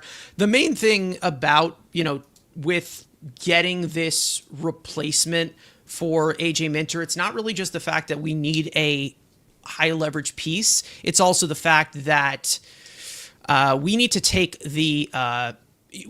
some of the weight off the shoulders of Reed Garrett and Huskar Brazaban, who have been basically ran into the ground, especially when we were seeing it a lot from these other arms like Dinel Nunez, who just got hurt and didn't pitch as much, but also Max Kranick. He was driven into the ground too. I mean, even Jose Budo, again, he licked a sidewalk. He got so dazed out. He licked a sidewalk, got an illness. So again, we'll see how they address that, but any other comments we can get into, because I do want to move to the main event of recapping this first half. But again, there's plenty of stuff that we can talk about as the deadline gets closer and closer. We're live 2 times a week, so for those of you who want to talk about the upcoming trade deadline, we'll have plenty of stuff to discuss. We've already gotten into some starting pitching options. We've talked about Mitch Keller before. Edward Cabrera has come up as somebody we've been linked to. Another guy that I feel like we might have to do a segment on, as Stanley is saying, maybe it's Luis Severino, possibly, because there's some pros and cons with bringing that back as well, and we'll see if they actually were to go for it. But there are pieces that could stabilize this rotation. The Mets do not need an ace, like we have said. They need a guy who can go out there and write in 6 innings. He needs to go out there and take some pressure off the rest of the rotation, take some pressure off of the bullpen as well. They need not an innings eater, but they need a strike thrower. They need someone who can go deep into games. This is another one we have talked about before many, many times that we've been linked to. Frank has banged the drum for him for years. However many years we've had this show is how many years we've said we want. I've been asking for him too. He's been a free agent how many times now? Like every year we're like, oh, I'd like Evaldi. Oh, I'd like Evaldi, and just keeps going back to the Rangers. Like I would love it. I would love that too. I think the opportunity for Nick Pivetta has passed. I was pushing for him. Everyone's like, oh, he's mid. Look at him now, huh? Yeah. Anyways, let's get into the main event. Like we said, let's recap this first half of baseball. 97 games. We have some awards to give out, or some superlatives, because there's first half awards for the MLB. That's the All-Star game. As we all know, some notable guys have gotten first half awards like the All-Star break. Yonder Alonso, let's not forget when he was an All-Star. James McCann was an All-Star at one point. Eduardo Escobar got an All-Star selection at one point. So this is a very important thing, and it ages fairly well into the bottom stretch of the season. But let's get into some first half awards. And I would say that maybe some of these go a little bit intertwined with each other, but we'll go as we go and go with the flow. Obviously, I'm known for rhyming. Most surprising, I will start with a guy who we expected to not be a big contributor, but was a lot better, or maybe someone on the other way. We expected him to be good, and it's been surprising that he sucks, but we also have most disappointing as another award to get into. But most surprising, Frank, I will swing it over to you. Who would you put most surprising so far through 97 games? So this is the one that could be good or bad. Good or bad. I would say probably good would be the consensus here, because we have most disappointing too. So most Someone surprising. who's surprisingly good. Yeah, sure. I mean, Yeah. there hasn't been too many like guys who were good that weren't good before to kind of go through. So Or that someone makes who you didn't expect to be so great, but they were good. well, there's not many so greats either. So I can't really say that either. I think there was a few. There's a decent selection. I guess Canning, because I mean we were talking about like good worst pitcher in the American League last year, and you know he was starting to struggle a little bit before the injury. But all in all, I mean he gave you more than we probably would have thought, considering the contract he got, the expectations. So it's a shame that his season ended early, so we don't know how it would have turned out. But I would say Canning for a while was a big surprise to me. All In a right. good way. Okay. Tony, if you want to piggyback on that, we can do doubles, by the way, because there's definitely quite a few categories here that we got to go through. So, what do you think, Tony? Yeah, I'm gonna err on the positive side because like you were saying, the most surprising definitely could have been who I'll give for most disappointing later on. But I would otherwise go with Griffin Canning like you did, Frank. But I'll try and change it up, and I'll say Clay Holmes. And I'll just say it because the transition from being a reliever, obviously, that was like kind of far fetched. I think for a lot of us, like you guys, I've seen your guys' more recent streams where it was like we had Sevy and Quintana last year. Why are we trying to reinvent the wheel here? And just didn't know how that transition would be for Clay Holmes, especially also coming from the other side of town with the Yankees. So, I mean, 3.31 ERA, and I'll just state that as the one stat here that I referenced. But he's taking the ball every fifth day. It hasn't always been the highest quality of starts, but more often than not, he's going out, he's going about 5 innings, and he's given us a chance to win with the exception of a few ugly ones here and there. So impressed with what we have gotten from Clay Holmes. You want to talk about stability, it's really been him and David Peterson this year, the two guys that have not missed a single turn through the rotation so far in 2025. So I'll say that's a little, I guess, surprising to me. All right. So I think from this department, I mean, I had Griffin Canning here as well. I think if you have a constant fear of this happening, because my ego would get completely shattered. I mean, I guess I would have to say it's Jeff McNeil on my end. Because, I mean, I'm also surprised of how well he's held down center field. Because when I saw he was going to take reps in center field, I'm like, okay, here we go with the utility gimmick, the whole thing. Oh, he's the super utility guy, and he's so valuable. We're trying to prove so much. But he's actually been really good in center field. He hasn't been amazing, and I don't like putting an arm like his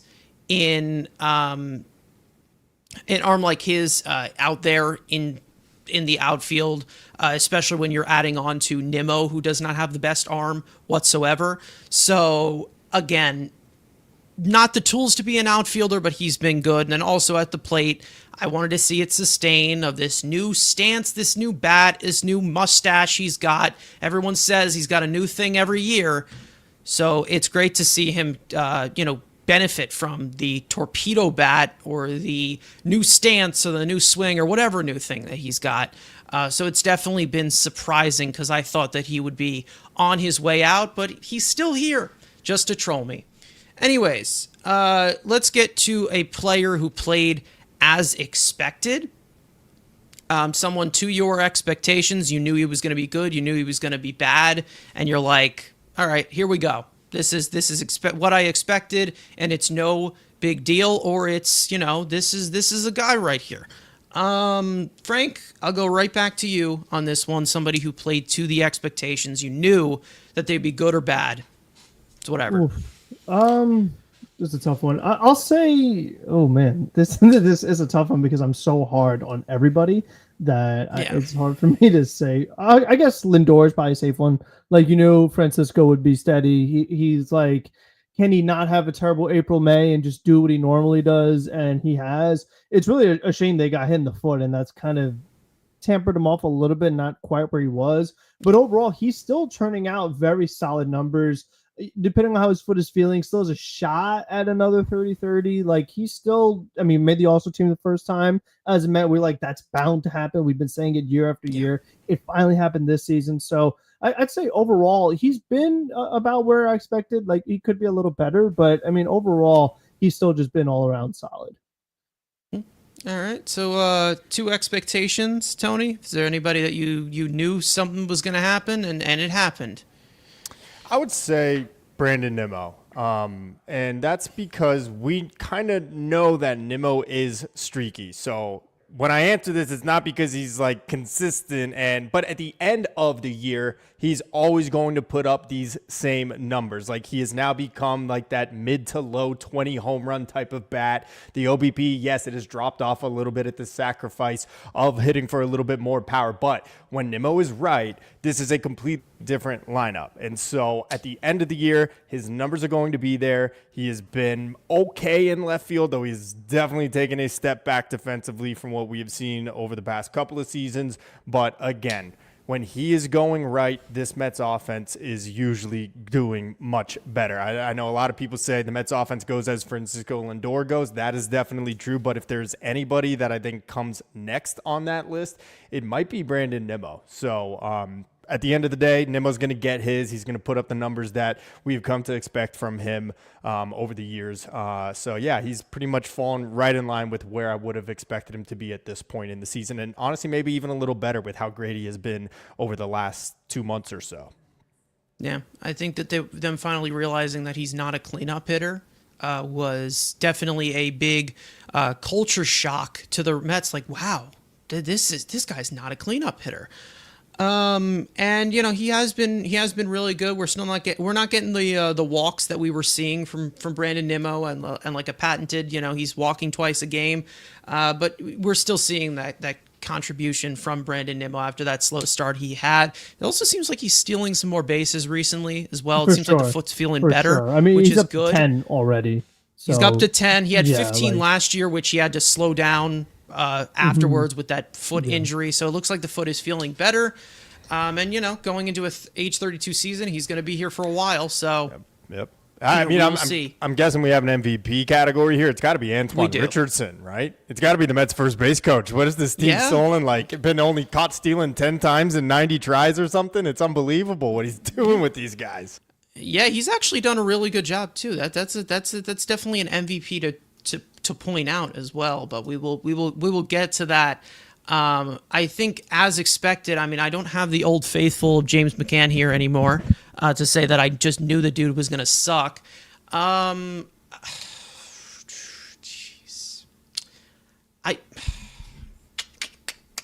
I guess I would go... Man, I mean, this would be probably the way, like the category I'd put AJ Minter in, but he didn't pitch as much. So I guess I can say AJ Minter here because I expected him to be a good setup man. What about your guy Edwin Diaz? You expect him to be the greatest reliever, and he's been really great. I don't know. I think that 2019 season is still affecting him, and we may have to start having a conversation. But I mean, I expect him to do well, but I think the adjustment period to him getting back to the injury, I think we all knew that it was going to be rough to him to get back to it. Obviously, he's not back to that 2022 form that was so dominant, but he's getting close. But AJ Minter, again, I expected him to be that eighth inning guy that was setting up Diaz, and he was that for a second, and then he ended up getting hurt. So I guess I would put Minter. I don't know if you can also say to the expectations of him getting injured too, because he came off of hip surgery, but that's kind of a rudimentary thing to look at. But I think Minter would be into that category of a guy who we expected to set up Edwin Diaz and bring in the back end of that bullpen, but he just ended up getting injured. So that kind of sucks. But if there's anybody else you guys want to put out here. No, I mean, that kind of goes with what I've been complaining about with Stearns' off seasons, that you sign someone who was injured and then they got injured. I Well, mean, what did you yeah. really expect? Like, you shouldn't be doing that. Like, sign healthy players. I don't know. I think I still think that Minter was a really, really good signing, and it sucks that we lost him.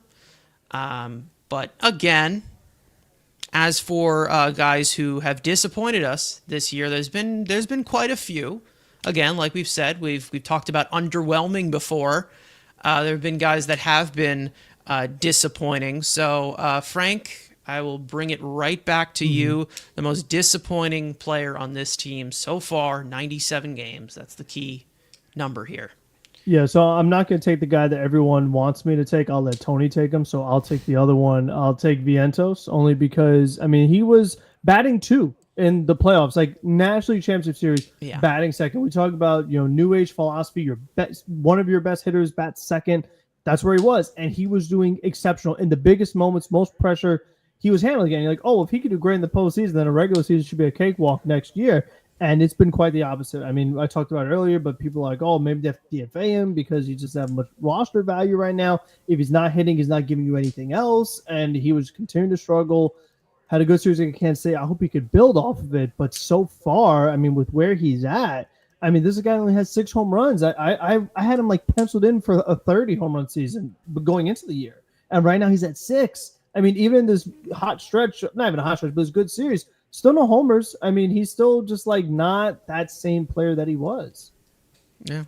It's definitely been weird. We'll get into Vientos if this continues to snowball the way that it has, because it's been a very interesting year for him, and frustrating year for him as we've seen it visually. But Tony, is there anybody that you'd like to say is the most disappointing? Well, Frank, I guess you were alluding to Francisco Alvarez. Is that who you thought I was going to take? Okay, interesting. That's who everyone would want you to take. Yeah, well, no, I actually would also go with Mark Vientos, because building off of what you're saying right there, I had this dude like for the next 10 years as the Mets starting third baseman that was going to pop 25, maybe 30 home runs on a regular basis after what we saw him do last year, what we saw him do in the playoffs. And I mean, he is so pivotal to taking this lineup to the next level, and I think is one of the biggest reasons that this offense has been as underwhelming as it has been, because you don't have that protection behind Pete Alonso. You don't have that 1 through 5, 1 through 6, because you're also missing Jesse Winker from this lineup for the majority of this season. So for Vientos to have taken such a step back, it's impossible to overlook. It's impossible for me to say that anyone else has been more disappointing than him, in my opinion. And I guess the reason I'll give real quick on why I don't make it Francisco Alvarez is because I already had questions about Francisco Alvarez from what he did last year. You know, he spent a lot of time on the injured list. He didn't perform that well when he did return. And I thought that going into 25, this was actually more so of a prove-it year for Francisco Alvarez than anything. For Vientos, I thought this is the beginning of potential stardom. And obviously it's been a real fall from grace. So hopefully this weekend again against Kansas City will get him going into the second half. Yeah, I mean, you can put any of the young guys, to be honest, in the disappointing, because that's been the main reason as to why the lineup has looked so top heavy. But I am going to go with Francisco Alvarez, because I'm going to tell you right now, we've talked about the concerns with the bat, we've talked about all of that, but the defense was horrendous. Like, it was very bad. Like, I'm not going to lie, he took a big step back defensively. The blocking has not gotten better. The receiving has regressed. We're just seeing a lot of miscues as well, that it was costing this team a lot of runs, and that was what basically led to his demotion down to AAA. And then also the bat, it's just, I'm not seeing that middle of the order catcher. I'm not seeing it. I have not seen it that we expected him to be as a prospect. And it's just been disappointing. It has been disappointing. Now, can you credit that or discredit that to, some people that are around him that maybe be corrupting him into a hitter that he is not? Yes, you can. But again, it comes to a certain extent where he's got to perform somewhat. We know what he is capable of. And when he does end up coming back, I'm sure that department will ruin him once again. And, we'll continue to see some things that are underwhelming until this organization actually gets a hitting coach that is not from the 15th century. So, anyways, on to the biggest riser, a guy who came out of nowhere, a guy who was bad or wasn't great, and then this year he's really taken a step forward. Someone who was either bad with this team or bad last year with another team, and this year he's definitely made a huge contribution. And it can go from somebody who was maybe injured, who was not doing well, or any kind of department that they've just they rose to the occasion. Let's just say that. Frank, I'll bring it right back to you. Someone who just was a riser, like he just like the Angels. Yeah. Oh, okay. Now I got it. Now I understand. Yeah, I know. I'm great at charades. I know. Okay. So his recent performance, not so much, but prior to that, I mean, Huskar Brosbon last year, absolutely, he was brutal. I mean, this is a guy we're like, can't use him in the playoffs. At least he has a minor league option. Put him in the minors. What are we doing? All this great stuff. Good baseball savant page, no results. He had a lot of really, really big outings for this team, but he's also had plenty of stinkers lately. So I'm not so sure at this current moment, but leading up to this, I mean, he did have some really, really big outings, much better than he was last year. So, I mean, I saw improvements, but I think with him, it's like we said, if you so many ifs. If the offense was better, if we had our starting pitchers healthy and work deeper into games, if we had more reliable relievers, then you could decrease his workload and see what kind of pitcher he is. But that's way too many ifs. So this is what the team is at, and I just feel like an overworked Braziban, it's a scary proposition because he's going to walk batters, and when he walks batters, that's like we said, that's where the avalanches occur. So that's really the key with him is like if he throws strikes, I mean, he could just be super effective. Yeah, I mean, he was kind of brought into that role. Same thing goes for Reed Garrett, too, with A.J. Minter going down. We talked about it before, of this unfortunate part of how this, bullpen was allocated and what we expected. And that's kind of just how we saw it going forward. Either way, Huskar Brosbon is a really good pick. But, Tony, if there's anybody you want to add to the biggest riser. Some things never change even 4 years later. Frank's stealing my thunder. But that's okay. No, I would have went Huascar Brosbump for sure, even, with some of the recent bumps in the road that he's had. But I'll change it up. I'll go, you went most surprising for Jeff McNeil, Carson. I'll say Jeff McNeil because I think a lot of us entered this season wondering who is Jeff McNeil because over the last 2 years, he's been downright terrible since that batting title championship in 2022. And he had a good step in half last year. Yeah, happy Jeff was a lot of homers. It was a good 150 plate appearances. Yeah, for like a month. He had a good Subway series. Fantastic Subway series. And he allowed the 60-year-old Mets fans to hold one over the Yankee fans, even though we have bigger aspirations whatsoever. But yeah. So, I mean, for me, it's got to be Jeff McNeil because I really, truly thought he was done as a contributor to being like on a playoff team, especially with us. Maybe a change of scenery would have done him well or something like that. I didn't think he served any role on this team, so I was ready to move on. I have been for a couple years now with Jeff McNeil, but I mean, he has obviously been their best second baseman, at least as far as his offensive output that they've had ran out there this year. So I'll give it to Jeff.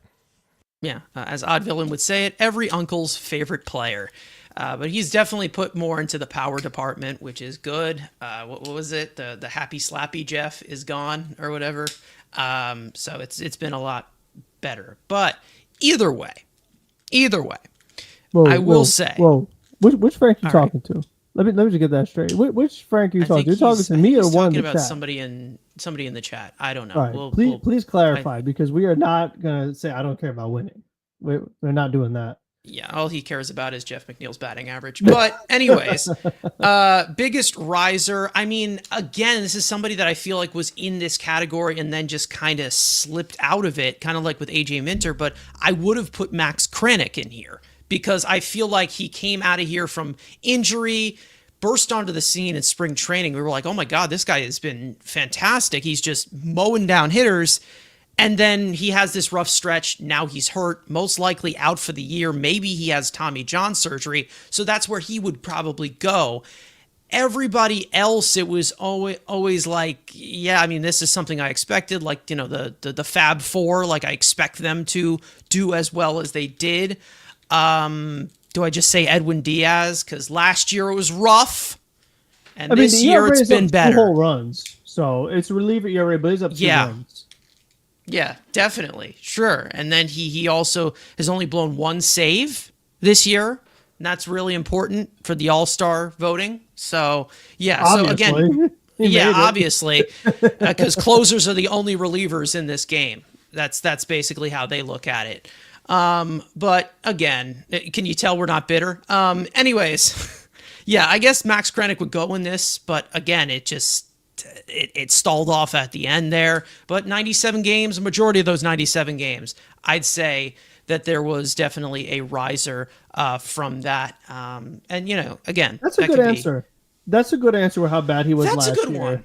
Yeah, that could be a good one. Pete Alonso could be a good one after last year, especially in the runners and scoring position category, which is a piece of emphasis for this offense that has been one of the reasons why they're if they had underperforming. last year's Alonso run scoring position, like they just wouldn't score. Oh yeah, they would score 1 run a game. Yeah, yeah, like 0 to 1 run a game. Yeah. If Soto or Lindor doesn't homer, then Mets fans will still find a way to blame pitching staff, the pitching staff. So yeah, it's whatever. Yeah, so I definitely would put Max Krennic there, but it kind of etches off. But then we get into the more controversial part of this, and that being most underrated first. Someone who's kind of flew under the radar, and then we have the opposite of that one, which I don't know if that's going to break some hearts or slash some tires. I don't know, but from the underrated part, Tony, I will go to you on this one. The most underrated part of this team, one player that you would like to hand that to. I think you are muted. So, yeah. This is kind of tough. I'm not gonna lie, because I guess it could also been. I wish I could have changed it and had Alonso as my riser, and then had McNeil here as the underrated. But whatever, what's done is done. I'm not gonna give it to one individual player. I'm instead going to give it to the Mets catching. And I know everyone's going to say, what are you talking about? They're hitting like a combined 215 this year. It's been terrible offensively. But defensively, they've been tremendous at stopping the opposition's running game this year. Torrens has been fantastic throwing runners out. Alvarez was doing pretty well in that department. We know he was not blocking balls very well or framing and receiving well. That was definitely an issue. Hopefully he's sorting some of that out in AAA. But for the most part, I would say defensively, we have been pretty solid behind the plate, and most importantly, at preventing the opponents from running wild all over us. Even Hayden Singer has been a more than serviceable backup. You could do so much worse for this guy to be the third catcher on your 40-man roster. I have even been impressed with him a little bit, so I guess that is how I would answer that question. I know it's probably not the sexiest answer, but they've done really well in that regard. No, that's definitely a department in the margins that was definitely important, especially last year when they were just running all over Omar Narvaez as well as Francisco Alvarez. Then they bring in Luis Torrens, and he was holding the running game a lot better. And even Alvarez was able to learn from him as well. And that was the most productive part of Alvarez's defense this year. So that is definitely a good point. Frank, I'll swing it to you on the most underrated part of this team. What do you think? Yeah, I'm actually going to give it to a guy. I've mentioned him a little bit in previous episodes and recaps, but I think Brandon Waddell has given this team more than I would have expected going into the season. I mean, you look at it. More than we wanted to. More than we wanted to, but he's given them 23 and a third innings and not been like totally terrible. I mean, he'll give up a couple runs, but there's just many like unfortunate circumstances where this guy comes in, rain, injury, whatever. 3 innings, 2 innings. I mean, our guy just blows up, doesn't have it, bullpen game. Like, he just comes to like these random spots early in the game, middle of the game, late in the game, and he gives you 2 to 3 innings and doesn't like totally make it a blowout. It's not asking much, but we see how many different pitchers this team has used, how many different pitchers have been injured.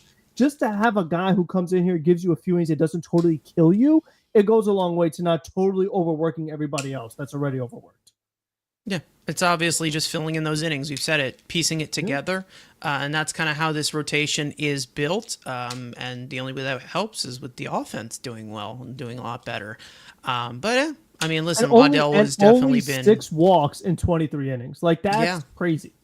He's I guess aggressive. Those KBO runs, pitchers, those KBO pitchers, that's their MO, I guess. You just don't walk anyone. I'm glad that. Sorry, I was going to say, too bad those KBO hitters can't do anything very well. Jared Young. Yeah, thanks, Jared Young. But he did tie the game yesterday, right? So that just foils everything. Getting right? a sacrifice fly is a lot because we've talked about it, but like it's easier said than done because you have Brett Bates, especially when the guy before him the ball to the ground. Gets to the ground, so. Yeah, so that's basically the epitome of the Mets offense, just waiting for someone to wake up.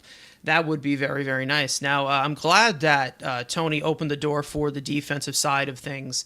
And Frank is going to roll his eyes on this one. But the most underrated player on this team for me is definitely Tyrone Taylor. And I think that the main reason as to why is because of how it flies under the radar with how bad his bat really can be at points where he can basically strike out. That's why they put him on the bench. That's why McNeil's in center field because this guy can't hit. All right, well, tell Drew Gilbert to hit better. Tell Drew Gilbert to hit better in AAA, and then we wouldn't have this issue. But this is the David Stern, one of the David Stern's additions to this roster from last year. He definitely has come through with a lot of game-winning plays. Is he a perfect player by any means? No, he is not. He is not a good hitter. Maybe he'll give you a few line drive hits because he does have a good line drive rate off of his bat. However, he's not here for offense. He can be a huge contributor if he's batting ninth. However, we have plenty of 9-hole hitters on this team, and hopefully they adjust that at the trade deadline. Yeah, defensively, great. Yeah. Arm is great. Base running, great. Again, those things in the margins, very, very important. And that's a lot of things that the Mets lack on this. And this is 100% true that Tyrone Taylor is being exposed offensively. Absolutely, because he ain't here for his bat. And I've said it before, he can go 0 for 3 with 2 strikeouts, and he can still find a way to contribute to the game. And that's why I say he's the most underrated part of this team. He can. I mean, he still has other ways to help you, like I said, win ball games. But just overall, I mean, like we said, that offense is just, it's brutal. I mean, it really is. Oh, yeah, it's bad. And what's weird, and like I said before, is that when he was in Milwaukee, there's a guy that was like hitting home runs, but also to the point of him being exposed, like he was also always a 4th outfielder. Like he's supposed to be a 4th outfielder. But, and he's starting pretty much every day. Yeah. Exactly. But like you said, I mean, with the way this team is constructed, he is in the lab every day. And with the way this team is constructed, he is not batting ninth because you have a team that is a bunch of leadoff hitters, a bunch of number 9 hitters, and then there's Soto and Alonso. Like that's how they're constructed. Like it's leadoff hitters, 9 hitters, and Soto and Alonso. Yeah. Yeah. I mean, it's just, it's rough. And what was that team that was it brought in by Tyrone was it brought in by David Stearns?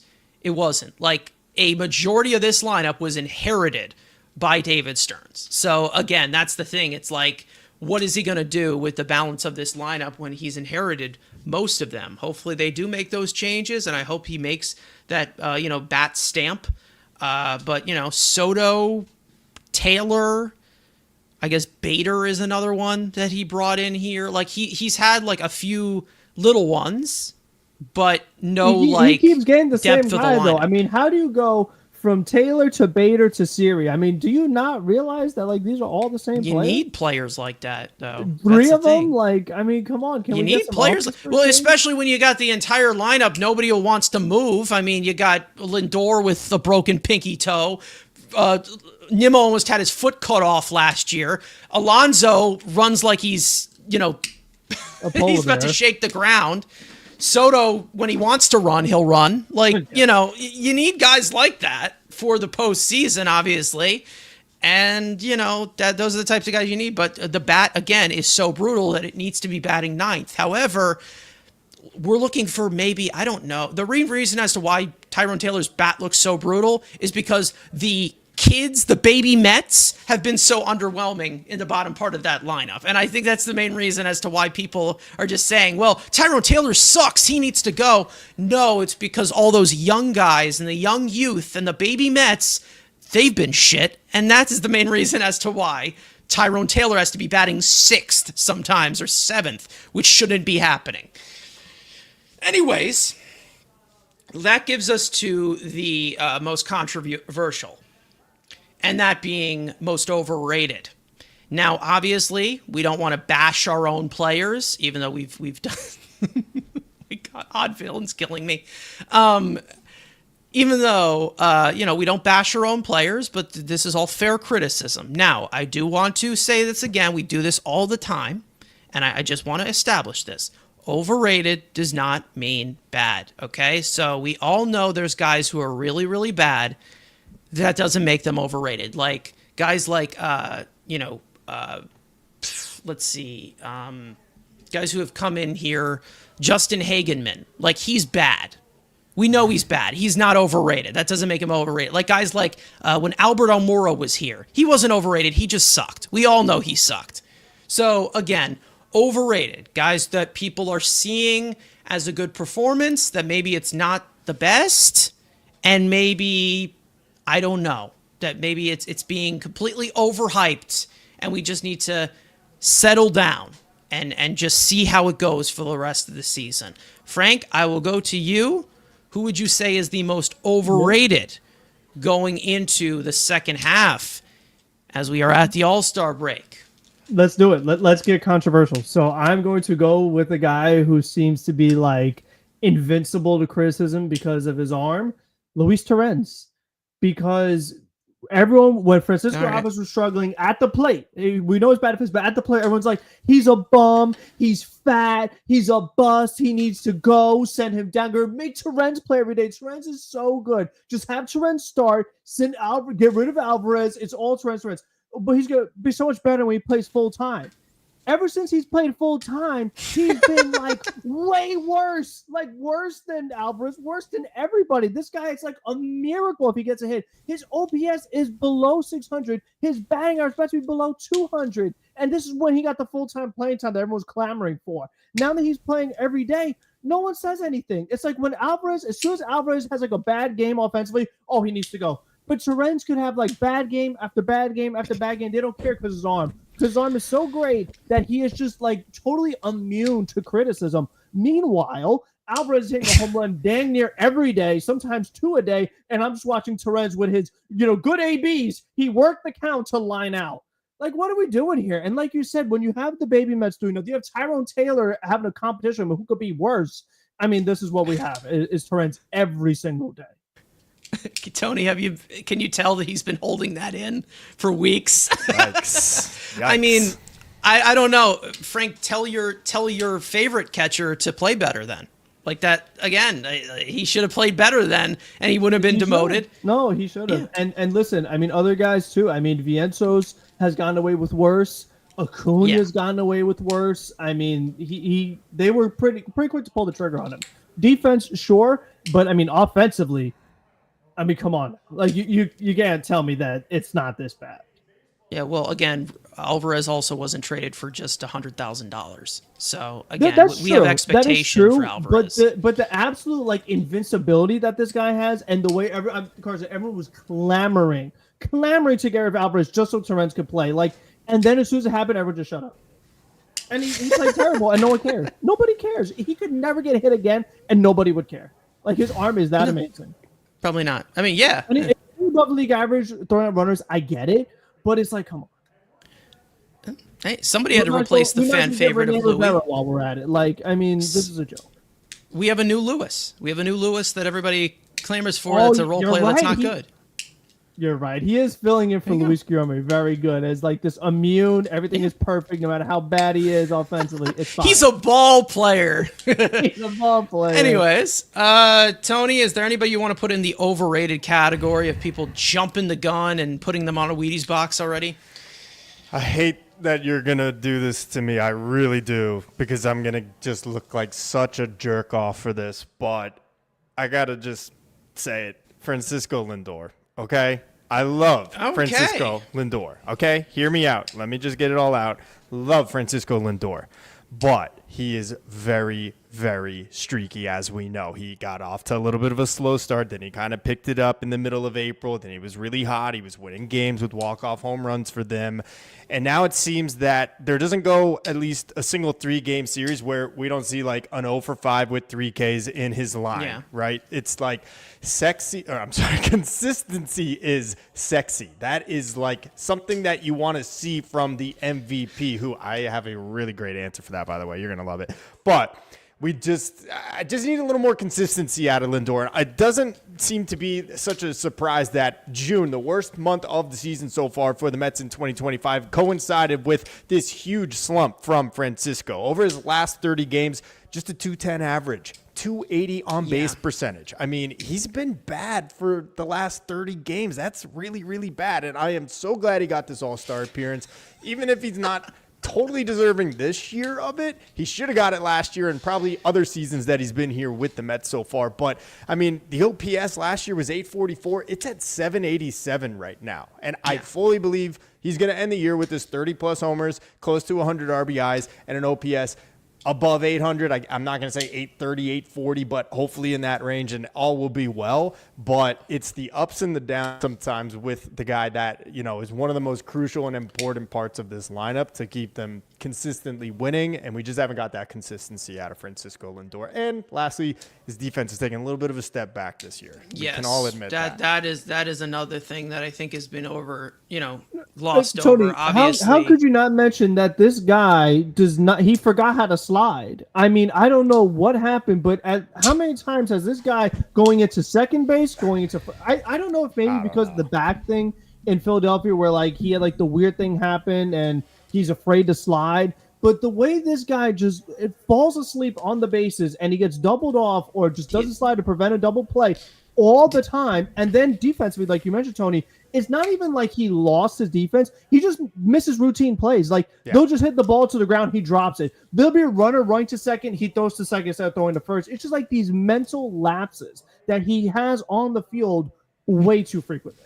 Yeah, I'll just say this. Last year, he had an amazing second half. He is the biggest reason they made the playoffs last year, and finishes runner-up in the MVP, wins it if Shohei Ohtani doesn't play in the National League.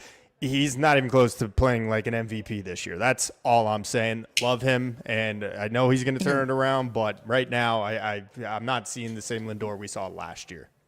Yeah, we again, everybody will kind of gloss over it with he's playing on a broken toe. That's what you'll hear. But we do need to have him step up. I mean, we had a few weeks ago, I did a ranking of the 81 games in of actually halfway through the season. I had Lindor at 2, but I also said that there still is room for him to be a lot better because we have seen some underwhelming stretches from him this season. And I think that we all can agree.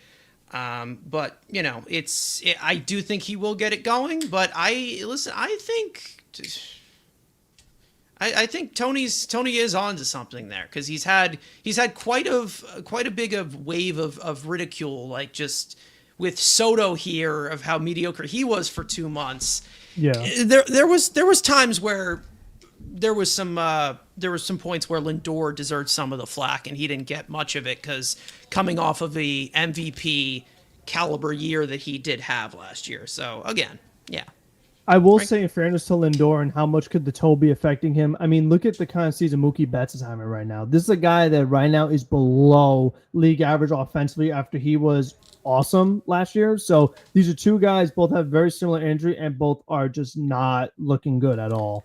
Didn't Mookie Betts lose like 20 pounds? He did, but then he got it back. Once he was activated, like his weight was pretty close to being where it was. He started training with Daniel Vogelbach, and he got it back. Yeah, and good comment from Ricardo. It could have easily also been Soto based on how he played for the first 2 months of the year. But he got like so crazy hot that it made it like when you look at like you were saying, Tony, like the numbers right now, it made up for him. Like you said, Lindor's under 800, Soto's above 900, about to pass Alonso on the leaderboard as far as like OPS. He has more home runs than Alonso. Like he just had such a crazy hot streak that Lindor never had.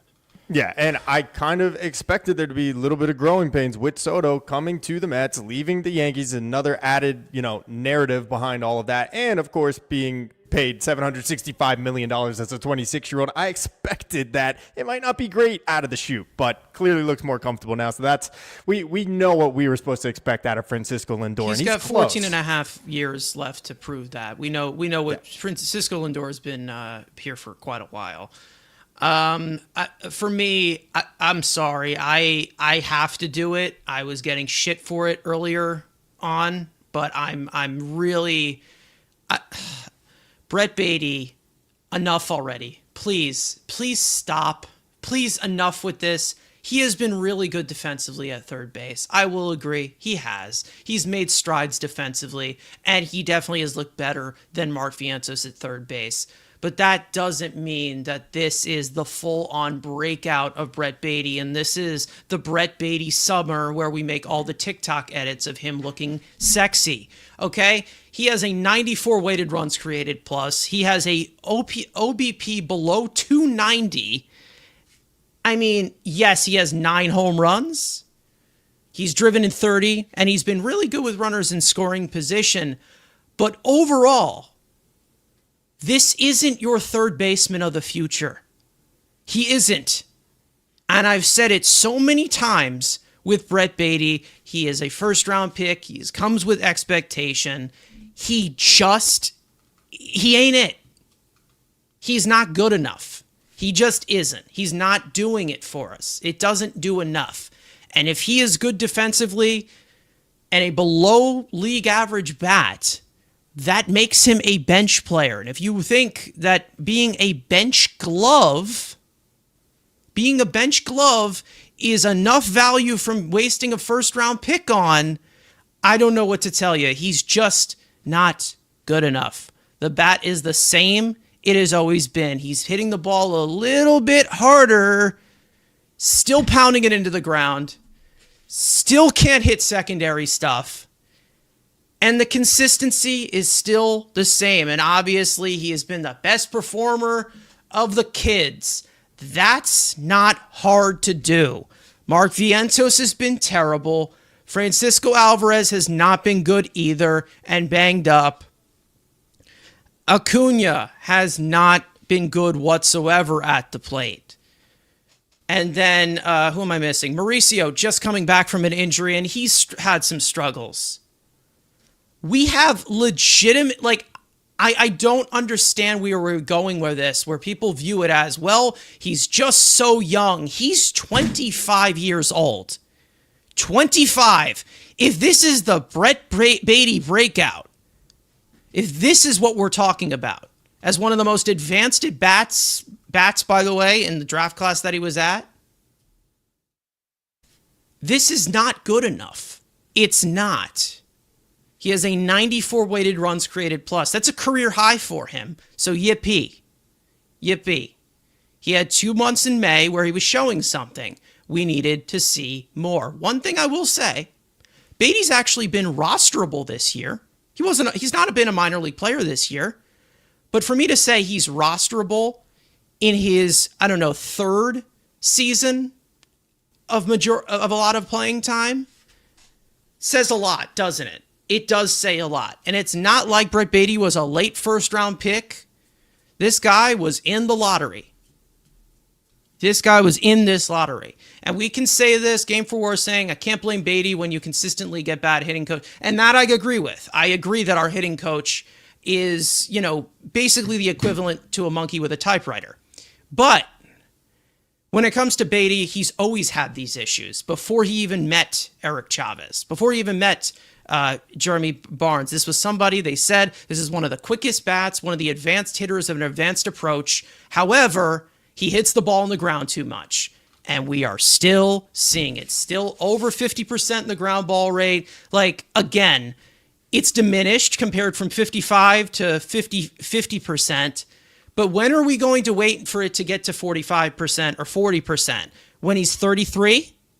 Like, how long are we going to do this where we're like, okay, this ain't it? And I know he's had 800 plate appearances, and that's not enough for that. But this is first round pick potential that we're talking about it.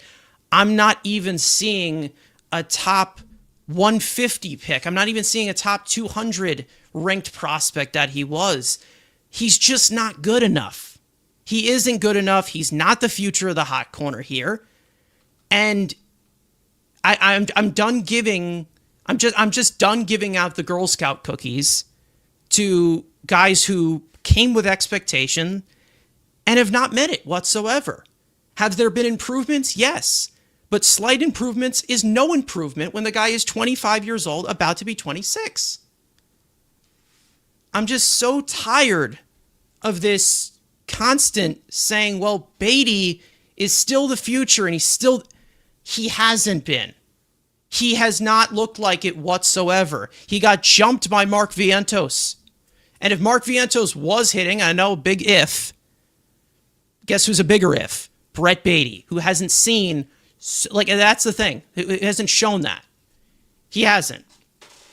And I'm done. I'm tired because I'm so tired of this constant talk about Brett Beatty being the third baseman of the future.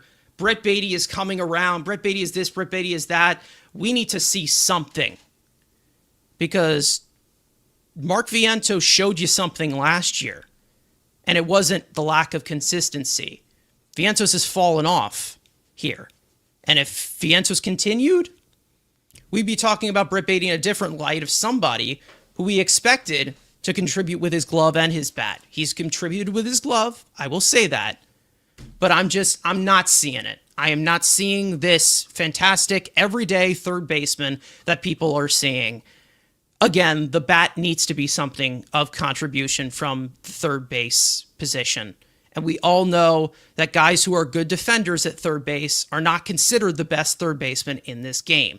Brian Hayes is one that comes to mind. One of the best defensive third basemen in the game, but nobody talks about him as one of the best third basemen in the game because his bat stinks. And that's the trajectory that we're going to go on with Brett Beatty of saying this guy is the future at this position. No, he's not.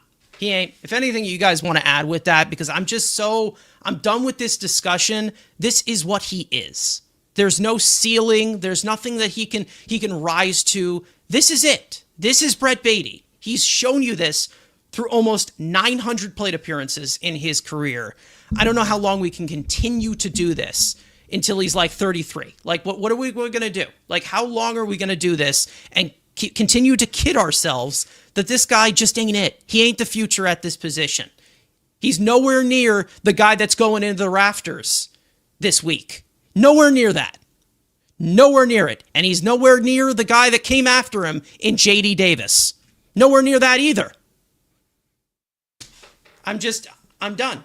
I'm done with this discussion. If we could put all of their different skill sets into one third baseman, we would be in such a good spot. If you just could combine Mauricio's speed and then Beatty's defense at third, which, by the way, I actually think the metrics are a little misleading. By the eye test, I'm sorry, I'm not all super impressed with Brett Beatty. He's just the other day in Baltimore, that ball just one hops out of his glove. Yes, he's got a couple flashy plays for the highlight reel, but I don't think Brett Beatty is as good defensively as some of the numbers might suggest. But if we could combine all of those guys' skills into one player, we might have a third baseman. But yeah, I'm with you, man. And I think Ricardo just said it in the chat. Hot take. Doesn't think the future third baseman is on this roster right now. That's really saying something. If he doesn't think any of those three guys are going to be the guy. I mean, There's only one guy I'm still a little hopeful for, but still we're not seeing anything crazy from him either. And, they're going to have to... He might have to be a strictly left-handed hitter with the way he's going. Right, with Ron. He's really struggling from the right side. Bad. Yeah, definitely. Yeah. All right. LVP, least valuable player. Someone who just completely sucks. We just want to completely trash right now. My favorite. Tony, your LVP for this season. There's plenty we can put out there. Oh boy, I mean, I'm just gonna make it the contingent of crap slop quadruple A pitchers that David Stearns has signed off of the street from driving Uber. I mean, just any of them, Zuber, Adcock, et cetera, et cetera. I mean, pick any of them, just throw them all into one bunch.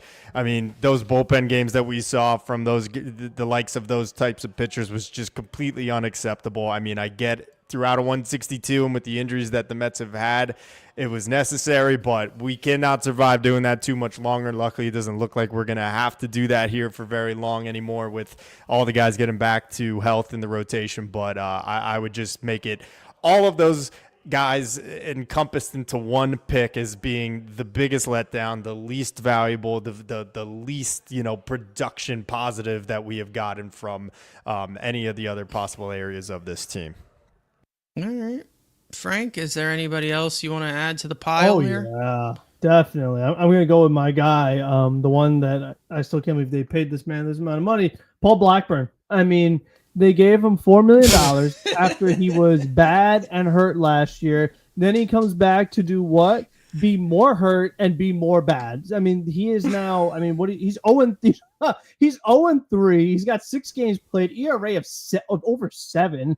I mean, every time he's out there, and then the best thing about him is that, like, he was great against the Dodgers of all teams. He was great, which now doesn't seem like that much milestone with how Dodgers been playing lately. But anyway, looks good. Dodgers, maybe Blackburn found something, and then he was just terrible, like against Colorado. Like, he just makes no sense. He just annoys me. Like, he drives me nuts. So definitely him. Least valuable. He does nothing. It's like, because if you're going to make a start and just be absolutely terrible, and then why even make the start? Like, he's not valuable. He's never there. So it's like, you're paying this guy to be home. I mean, he's got Jed Lowry status almost. Like, he's just not productive. Jed Lowry status. Okay. Pay him to be home. If it was a 60 game season, Blackburn almost wouldn't be playing. So that's what happened with Lowry. Yeah, I mean, I kind of forgot about Blackburn. I'm not gonna lie, because we haven't had any updates on him. He's not valuable. He's least valuable. Yeah, I completely forgot him. That's the pick. I completely forgot about him, to be honest. I'm not gonna lie, because usually when guys are injured, we get the updates here. But it's whatever. I mean, yeah, that's basically what he's been rough ever since being traded here. And it's just this is one of the top L's for David Stearns of some of the moves that he made. And again, like I said, if there's going to be a level of pitcher like Paul Blackburn that they acquire at the deadline instead of somebody that can stabilize the rotation, I'm going to be upset. I am definitely going to be upset.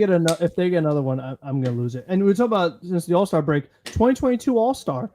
Who would have thought?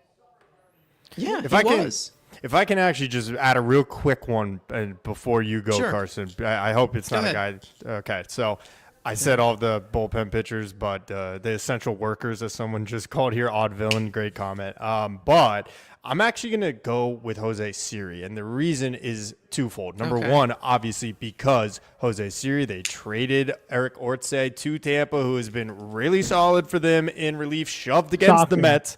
Yeah, shocking. Right, of course. Who would have ever seen that coming? Number two, when Siri actually was playing in the first month of the season, I think he was hitting below 100. Am I wrong about that? Somewhere in that general area? Yeah, he had a -6 OPS plus. I mean, it was negative. That's not that bad. Abhorrent. He's hitting 50 in 24 plate appearances. Yeah. That's not that bad. Just insane. And so not only his horrible play, he then gets injured, has a setback. Who knows if he's coming back at all this year? Not even that. We really would like to see him. But when I say it's twofold, because I think the effect it has had on Tyrone Taylor's play, because Tyrone Taylor is not meant to be an everyday center fielder. But when he was in the role that he was in, splitting time in center field with Harrison Bader in 2024, he brought a lot more to the plate. And we're not getting that now because he's out there every freaking day unless you have Jeff McNeil out there. And that takes the Mets back a step defensively up the middle in center field. So Jose Siri, because of his performance, because of his injury, and the effect that has had on the rest of the roster, probably goes down as my least valuable player if I'm looking at an actual individual. That's a good one under the hood. It really is. It is a good one. However, Siri does have a lot of aura. So it negates all of it, and that just throws everything out of the window. But yeah, I understand it. But no, Siri will always have a special place in my heart as the type of player that he is. This one is rough because I think it's very easy to just say, okay, you can just put Mark Vientos in here because of how disappointing he has been. And then also just the overall LVP of value, where if he's not hitting, he's giving you absolutely nothing.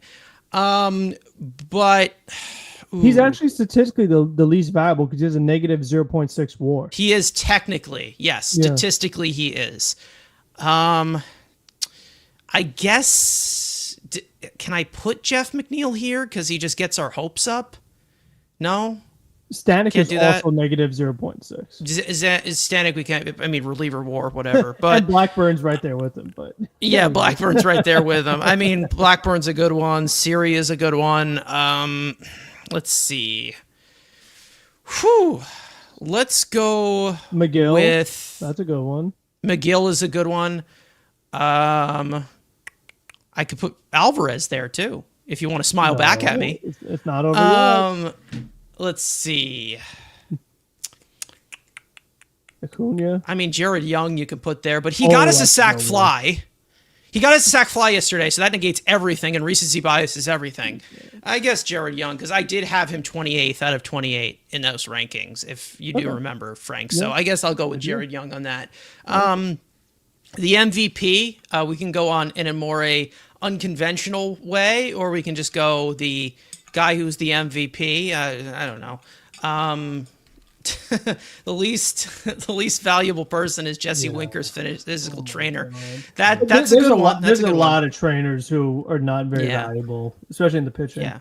Oh my gosh. Yeah, Budo was bad for a stretch as well. He was in DFA territory for me. He turned it around though. I mean, he did turn it around. He has looked solid recently. We'll see how he is when he comes and then back, he licked the sidewalk, like we said. Yes. I don't know how many times we mentioned that, like 4 times already, or I mentioned it, not everybody.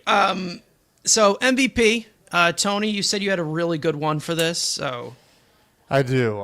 It's not that it's going to be any groundbreaking thing or anything, but in terms of our show here, your guys' show now, of course, but, coming full circle with me being back here today, we go back to 2021, and even just the other day on the Till Mets Do Us Part podcast, I took a little bit of a jab at Carson. It was all a joke, of course, but he made a great comment on that. And back in 21, when none of us believed in this guy, Carson got all of those nerdy, ridiculous stats that I didn't care about because all I saw was this guy blow every freaking game in the 9th inning. I'd never seen anything like it. But without a doubt, the MVP of the Mets is Edwin Diaz. He has been electric this year. Last year, up and down, we weren't sure. He gets removed from the closer role, ends up getting it back, was solid down the stretch, was pretty solid in October, though he gave us heart palpitations throughout most of those appearances. But Diaz has just been money good this year. Only one blown save. It comes against the Dodgers. What are you going to do? They're going to get you when you only have a 1-run freaking lead because this offense can't get the job done with runners in scoring position every night. But Diaz has just been so freaking good. He's now, a full 2 years removed from the ACL tear. The velo's down a little bit, but the command has been much better for the most part. There's always going to be times where he kind of loses the zone a little bit, but it hasn't been like that full, just total breakdown that we've seen from him in the past. It's the fastball's not working, he's going to the slider, and that's effective. The slider's not working, well, he's just locating the fastball then. He's getting swings and misses. He's just pitching a little more to contact. So Diaz has been money good for this team, and with the amount of injuries and shakeups that we have had in this bullpen, the one consistent has been the guy that needs to be the most consistent, and that's your closer. That's Edwin Diaz. So that's my guy. If only that injury didn't happen. Who knows where we would be? Who knows? And it is just another linchpin, another bump of the crazy tenure that Edwin Diaz has had as a member of the Mets.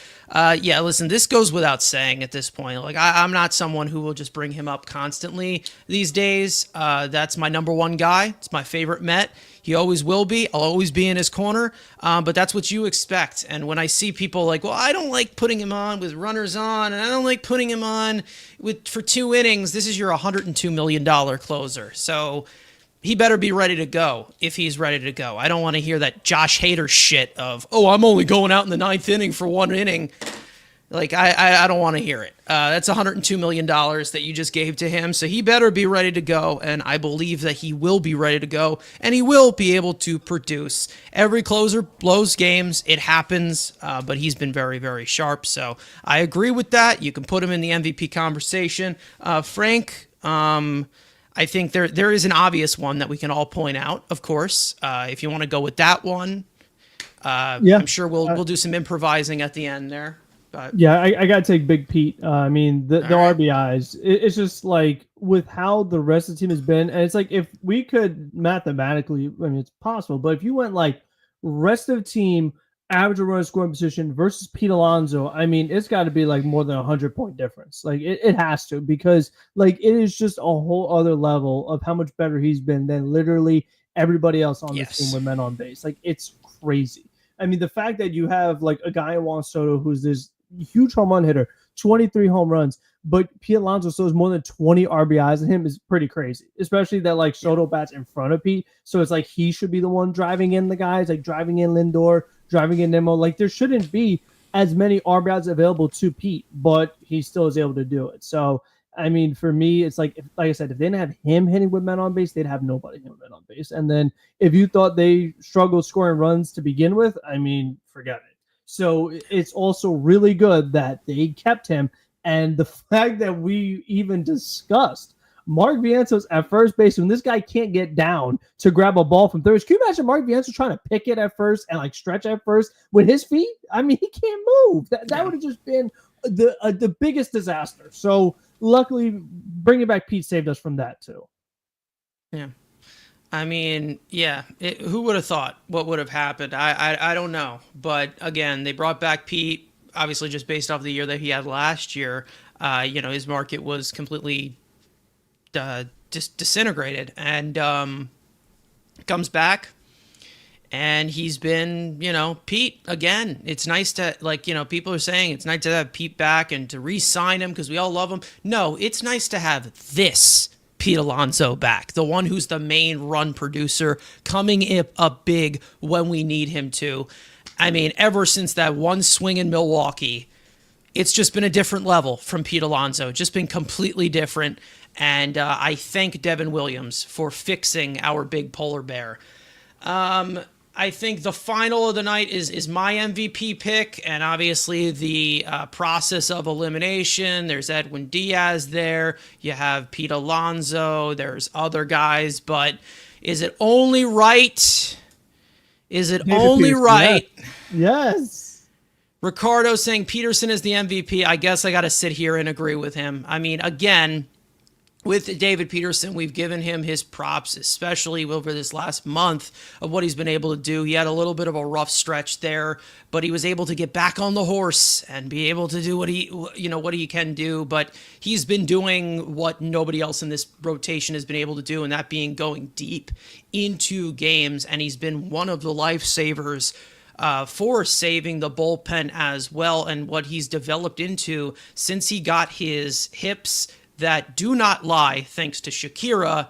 He's been able to be a really good major league pitcher. And maybe all of this time when I was calling him a dud and one of the worst first round picks that we've had, saying a lot, maybe all that time he just needed the hip surgery. Maybe that's all he needed. And, obviously I'm not David Peterson, so I don't know. I wouldn't know if, his hip was an issue, but night and day, we're seeing a lot of adjustments from the pitcher he was before it and the pitcher he was after. And he most likely will be pitching tomorrow on the national stage for the All-Star game as a replacement, as a reserve, whatever you want to call it, but well-deserved for David Peterson this season because he has been one of the keys for this team's success. Especially from a pitching staff that has carried a lot of the weight this year. David Peterson is a big part of that. Now, if there's anybody else we want to put into the MVP category as like for improv here, for stupid sake, let's just say that. I think you can put. I think you could put Senga in that discussion. Yeah, you could. If healthy, he's definitely If in the healthy, yes. conversation. Yeah, because his numbers are ridiculous. Again, Brazaban was there for a while. There was Reed Reed Garrett was there for a while. Let's see. Has there been anybody that's been like completely DFA'd and was the MVP for playing so bad that they got? Because like last year, Omar Narvaez, huge MVP for playing so bad, getting DFA'd. So, Luis Torrens can come into the mix. Who knows? I think if it wasn't for the injury, as far as like an underrated guy, especially with how he was going lately, was Marte. I mean, we look at the way his numbers are at right now. Marte. He was actually turning out well above average, league average offense. Yeah, sure. And we didn't expect that. I mean, we knew he'd get hurt eventually, but I think as far as like maybe going a little above expectations, we knew the cards were coming. Eventually, something was going to happen. Something lower half was going to happen, and it did. But until that point, and it was right up until the injury too, he was looking pretty solid. Yeah, again, Ricardo saying, I always believed in Peterson over McGill. He reminds me of Andy Pettit. I'm guessing he's saying Andy Pettit so much. Are you saying that he's a steroid user, Peterson, and that's the reason why he's having if they actually use him in the playoffs, then we can see if he's really Andy Pettit or not. So we will find out. We will. Because they didn't. Anyone who ever believed in Tyler McGill, those people are ridiculous. But, anyways, but no, Peterson has developed into, like we've said with Brett Beatty, a first-round pick. This is definitely a good return on value, and it will be interesting to see in these next few years of what the future holds for David Peterson, if he does get paid by this team or somewhere else. Like, we'll see what the future is. The Mets draft guys, he's probably one of the best first-round picks they ever had, which isn't saying much because most of them stink, but he's actually recently, him and Nimmo. Nimmo. Like, you have some guys. And then there's Beatty as a close third. Yeah, but like over the last, you want more call like decade or so, like he's sure. I think like right before the cusp of that, you had Matt Harvey for a second, and then you had I think Steven Matz was second round pick. There was a few, but they definitely took a while for Peterson. Took a while, but he's finally in that late blooming stage of being a big part. What happens? Late bloomer. It just takes a little time. Sometimes it just takes a little time, and that's why Brett Beatty will be here until he's 36 years old. So, So him and Nimmo are probably the big success stories in the first round, because even guys that we traded away like Jared Kelenic, he hasn't been good at all. Dom Smith. We would have had an amazing first round pick if we didn't trade him, but Oh, so maybe he is the best first round pick. Well, not in Met uniform, which people have said, like, you do wonder though, seeing what's happened to Beatty, Vientos, Mauricio, like all the Mets hitting prospects. Does PCA have like 25 home runs at the All-Star break as a Met? Man, 100%. Because if you plug guys in, they 100% do that. Just like how Eduardo Escobar hit 35 home runs that one year, and it was 100% going to happen he did that in the Mets uniform. Anyways. We did have September Escobar, though, to save us. We did have, the month of Escobar. Anyways, and then he was one of the worst hitters in all of baseball to start the year the next year. I would love to re-sign Peterson. I don't like signing pitchers at all, to be honest. I look at them as running backs at this point. Short shelf life, not something you want to invest in long term for the most part, especially given how long it took him to finally, get to this level. He's, he was already a senior out of Oregon. So I don't know. He's got to be 29 now? Yeah, right? He came up at 24. He came up at 24. It was the shortened season. 25 was like his first full season. It wasn't great. 2022, he showed some strides, but was hurt as well. Yeah. This is This is getting up like since then. I mean, he's pitched over 200 innings since that Shakira surgery and 230. I'm sorry, I'll continue to say that because it's hilarious. So we'll see. We will see. So, but if you were to say from his entire career through Fangraphs, their dollar amount or whatever they do it per wins above replacement, 60 million is what he's earned throughout his entire career, which is pretty impressive. Obviously, he's decent. Recently, he's been good, but 60 million, let's say over like, I don't know, 3 years would probably be something that he gets overpaid on the market. I'm not someone who likes to pay pitchers. It's not a bad deal. It isn't. It is not a bad deal, especially in terms of the return and value. Again, dependability. That's what he has been these last 2 years. So hard to get that. We'll see.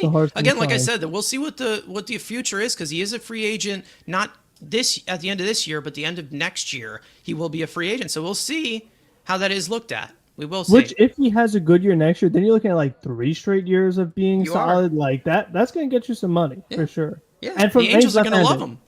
Yeah, the Angels. Come on. Yeah. So, we'll see. But I mean, he's put himself on a really good path for sure. I'm not opposed to it. I'm just someone who I don't like paying pitching at all. Like, develop your own arms, please, for the love of it. But it's like if there was one you would want to keep, it'd be the guy who's been healthy for you. I would say because it's obviously, like yes you could definitely get pitchers better than him, no doubt. But it's hard to get guys that are healthier than him. Like it's like you said, it's just so difficult right now. And who knows? At any point, maybe he goes down with an injury. Yeah, like, you never know. It's been. You just never know. That's just how it is. It could be a bad either way. Alonso throw. It could be anything. Like it could be a bad Pete Alonso throw. It could be, having to make some kind of play because one of your idiot third basemen has no idea what they're doing. Odd Villain saying future Rockies ace David Peterson. I don't know. Ground ball pitchers do fairly well in Colorado. So I will say that. Actually pay him. you love how the one player they paid was Chris Bryant. Then he's like, his career is done. Like, is it possible? I don't know. They just come out of the blue. They just come out of the blue, bring in a guy who's about to be in their 30s. Anyways, I think we're rambling at this point. But either way, anything else? Any other stuff that we can put out there before we get into the All-Star break? I know that the home run derby has it started or it's still going, right? Is it? Yeah. It started. Okay. Brent Rooker, Caminero, O'Neal Cruz, and one other guy. Okay, so they're in the first round there. So we'll let our viewers go into the home run derby, enjoy the home run derby, enjoy the All-Star break as well. Either way, we're going to wrap it up here. Thank you to Tony for coming on once again. TonyMetro, if you guys want to go follow him, all of the links are in the description as well. I mean, I know all of us individually as well. Tony, if there's anything, any closing message that you'd like to give before we get out of here, again, thank you for coming on. I know that you've been, been a guest on 2 podcasts now, I'd say in the past week. So you're becoming a celebrity again. Man. I mean, at one point you were Mr. Hollywood. Now you're, Yeah, no, Mr. Guest Appearance now. Mr. Guest in the virtual We're going seat. to call you Stan Lee for cameos. I'm good with it. No, thank you guys for having me. Appreciate it. Always fun to get the band back together here. Guys, check out my channel if you guys are not already on my channel or my TikTok. I post all my stuff to there as well. But overall message about the Mets, I think they're in a good place. I think that this trade deadline is crucial, and the moves that Stearns makes is going to determine how far they go this season. But thank you again to you guys for having me, and we're going to do it again soon, hopefully. All right. Awesome. Either way, Frank, if there's anything else you'd like to put out on the table as we get to past the 2.5 hour mark here. I mean, like we said, don't use 40 pitchers. Hit with men on base like that. Just if we could do any of that in the second half, like I mean, there is potential. I mean, as negative as we are, it's like still. I mean, with all that's happened, to see where they're at, like it's right there. You know what I mean? Like they have a really good shot at having another very good year, but they just need some things to go right. And like I said before, it's that I feel like this record has prevented them from making the change that we would want to see as far as something that could actually help with their approach with men on base. But I just wonder, like we said, is there a cutoff? Like, because they're saying, oh, well, they're going to break out. They're going to break out of it. But like you said, you're 100 games in. Yeah. I mean, how late do you wait? Because eventually it gets too late and then you can't do anything because you can't get the replacement. So it's just, I don't know how it's just going to magically fix itself, but we'll see. Billy Epler delusion is not a good disease to have. Let's just say that, where he thinks everything is fine and it all just completely explodes. And he has Big Daddy Warbucks' money to bail him out.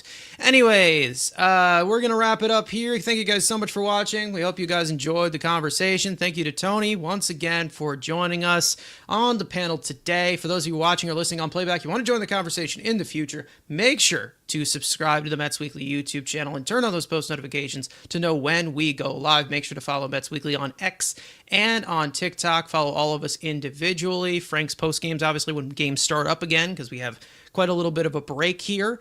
Let's see. Make sure to follow everybody individually as well, including Andrew, our third Mike, who's not here. And of course, Tony in the description.